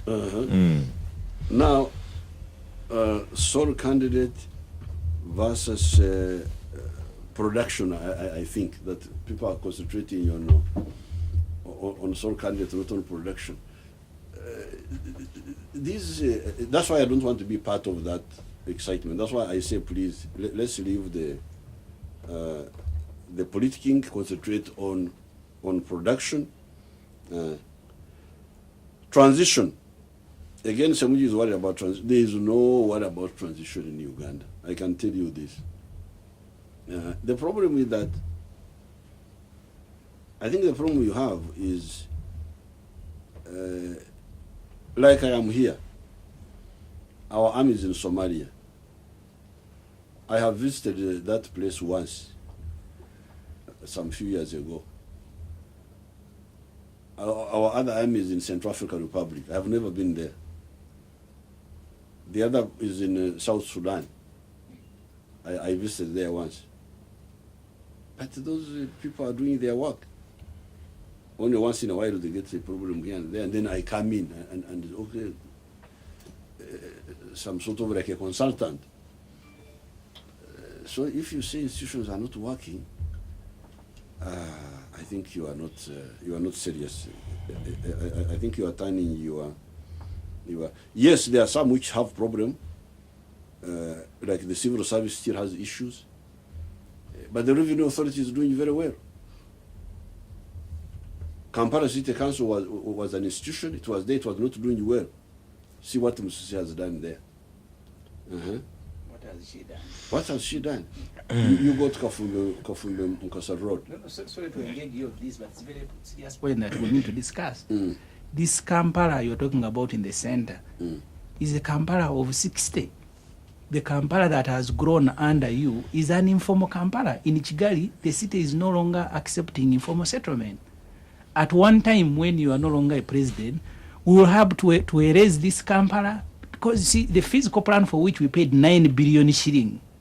Nobody is following it up. Kafumbe Mukasa was not brought by Jennifer Musi. Well, it was rebuilt by us.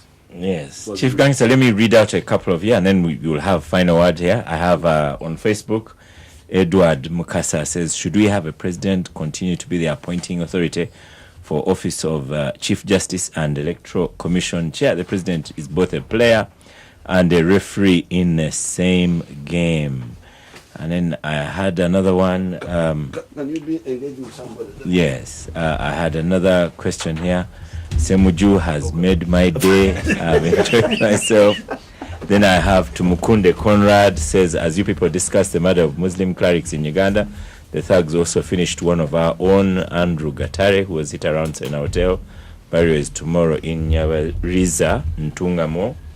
And then I have another one, says, how a Susan in Kampala says, ask the president to give me some money. Please tell him, how can I get some of that money? Let's stop for a final break, and then we have the chief gangster conclude the program. Before I started my side Because now hustle, there is where I fire. was Actually, in the issue is college, not beside the if you had biggest put me there, deal I'll that do the inspired roads. me to expand my business. Before my So company, from It shows that shine so you Kiwi come to Kireka, you protects do your a karodi shoes around for a in long, long Kireka time. is easy. Villa Boulevard, because you deserve the best office and shopping facilities. The capital. Richard in Kampala says, in real terms, how long does it take for a country to be ready to go through infrastructure, because I may not live to see one? And has Kampala changed, apart from confusion of fake buildings? The president is also going to talk about the Greater Kampala Plan. Haviga asks, in ideal household items, what must be concluded? And I also want Chief Gangster to conclusively talk about the Sejusa question. Final comments from our Chief Gangster today. Now, I had dealt with some of the issues.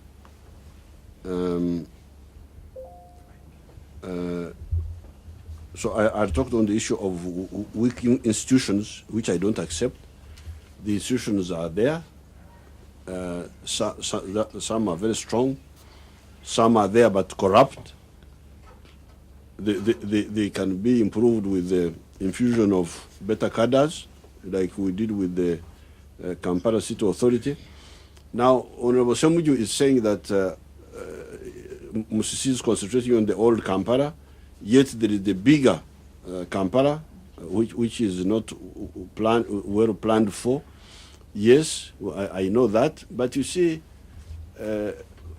for us, we believe in a philosophy which is captured by Erinyankole saying, Enkoko eshondake eramire. The hen pecks what it can swallow. We have got so many priorities to deal with. I told you about security. I told you about infrastructure.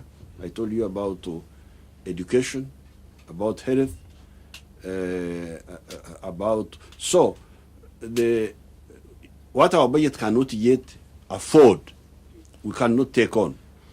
Besides the history of Rwanda, because you were talking about Kigali, and Uganda is different. The land holding system in Uganda is totally different. It is this land is owned by private people. It is not like in some other countries where the land is owned by the government. So in order to do this, you have to compensate a huge number of people.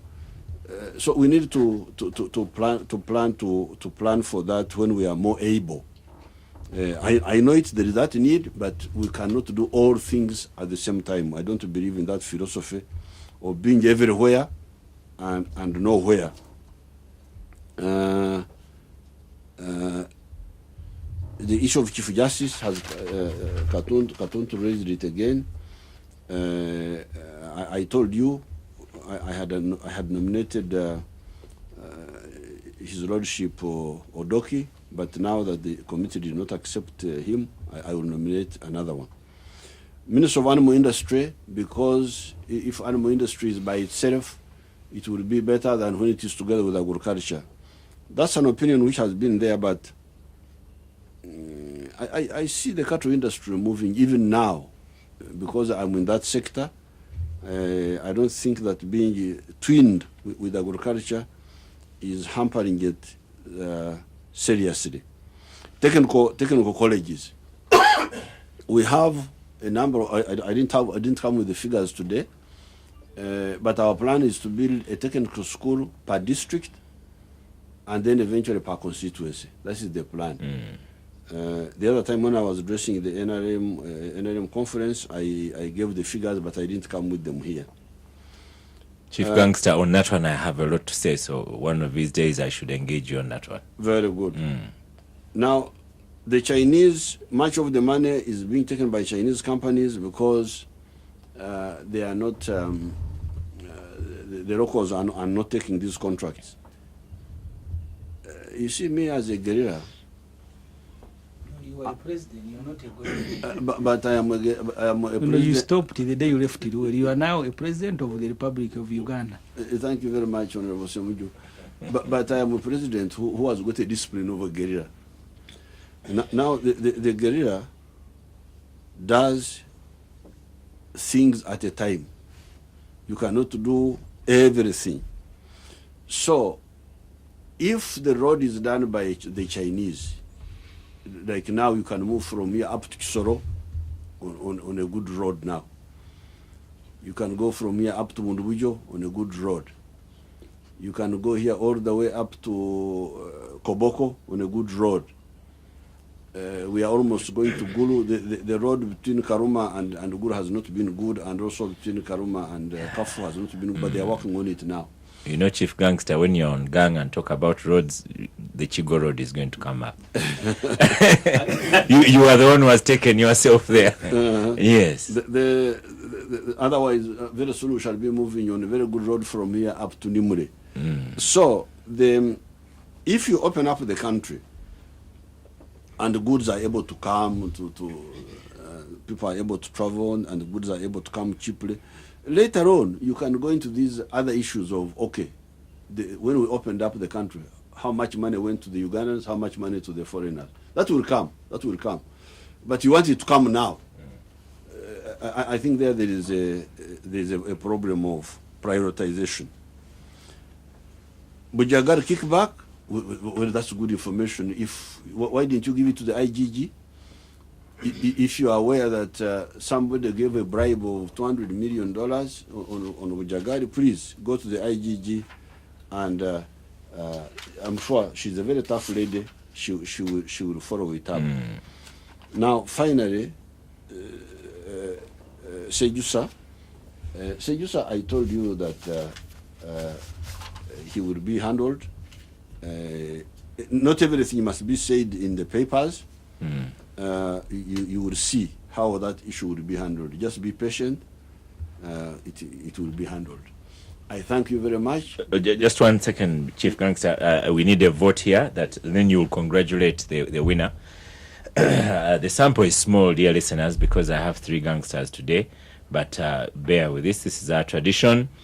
So we have listeners between Robert Kisesi, Jose Nwabwine, Gift Nansana, Nteje Asimwe Medei in Palisa, who was the #1 listener of 2014. I also have a Facebooker here who is still saying, the president has not answered my question. Give me money, president.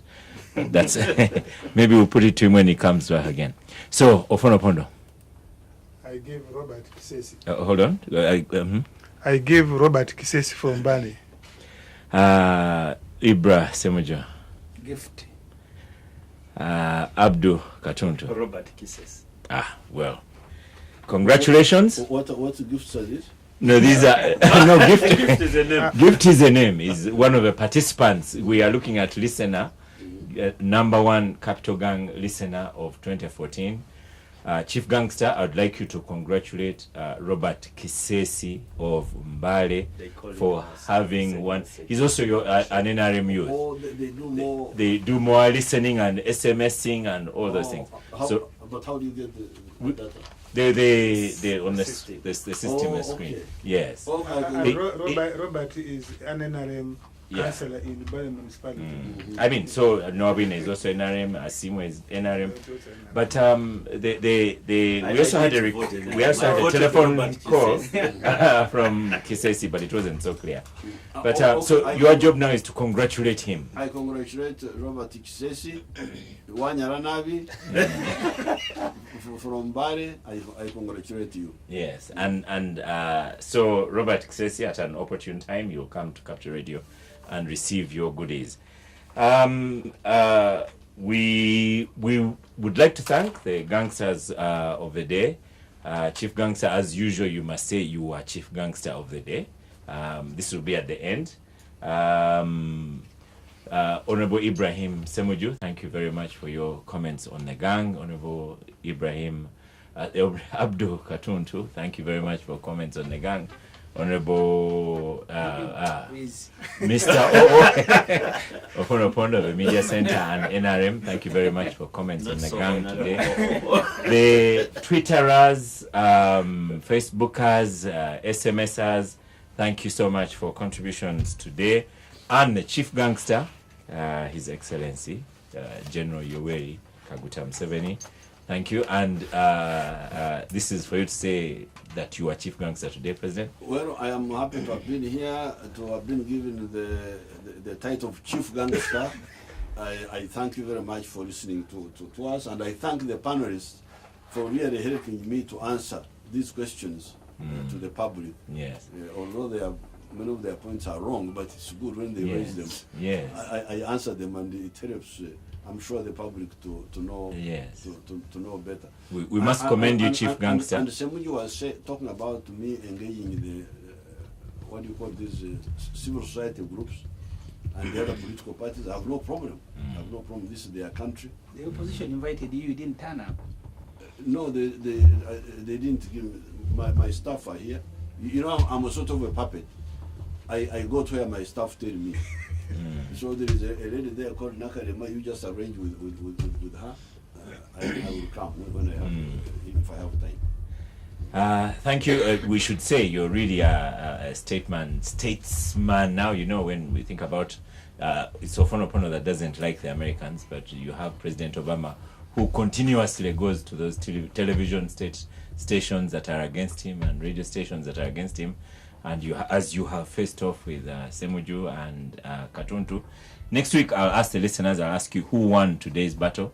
So you could start posting in SMS or Twitter or on Facebook, and then we'll give it some attention next week on who has won. Did we have Chief Gangster? Did he contain these regular gangsters?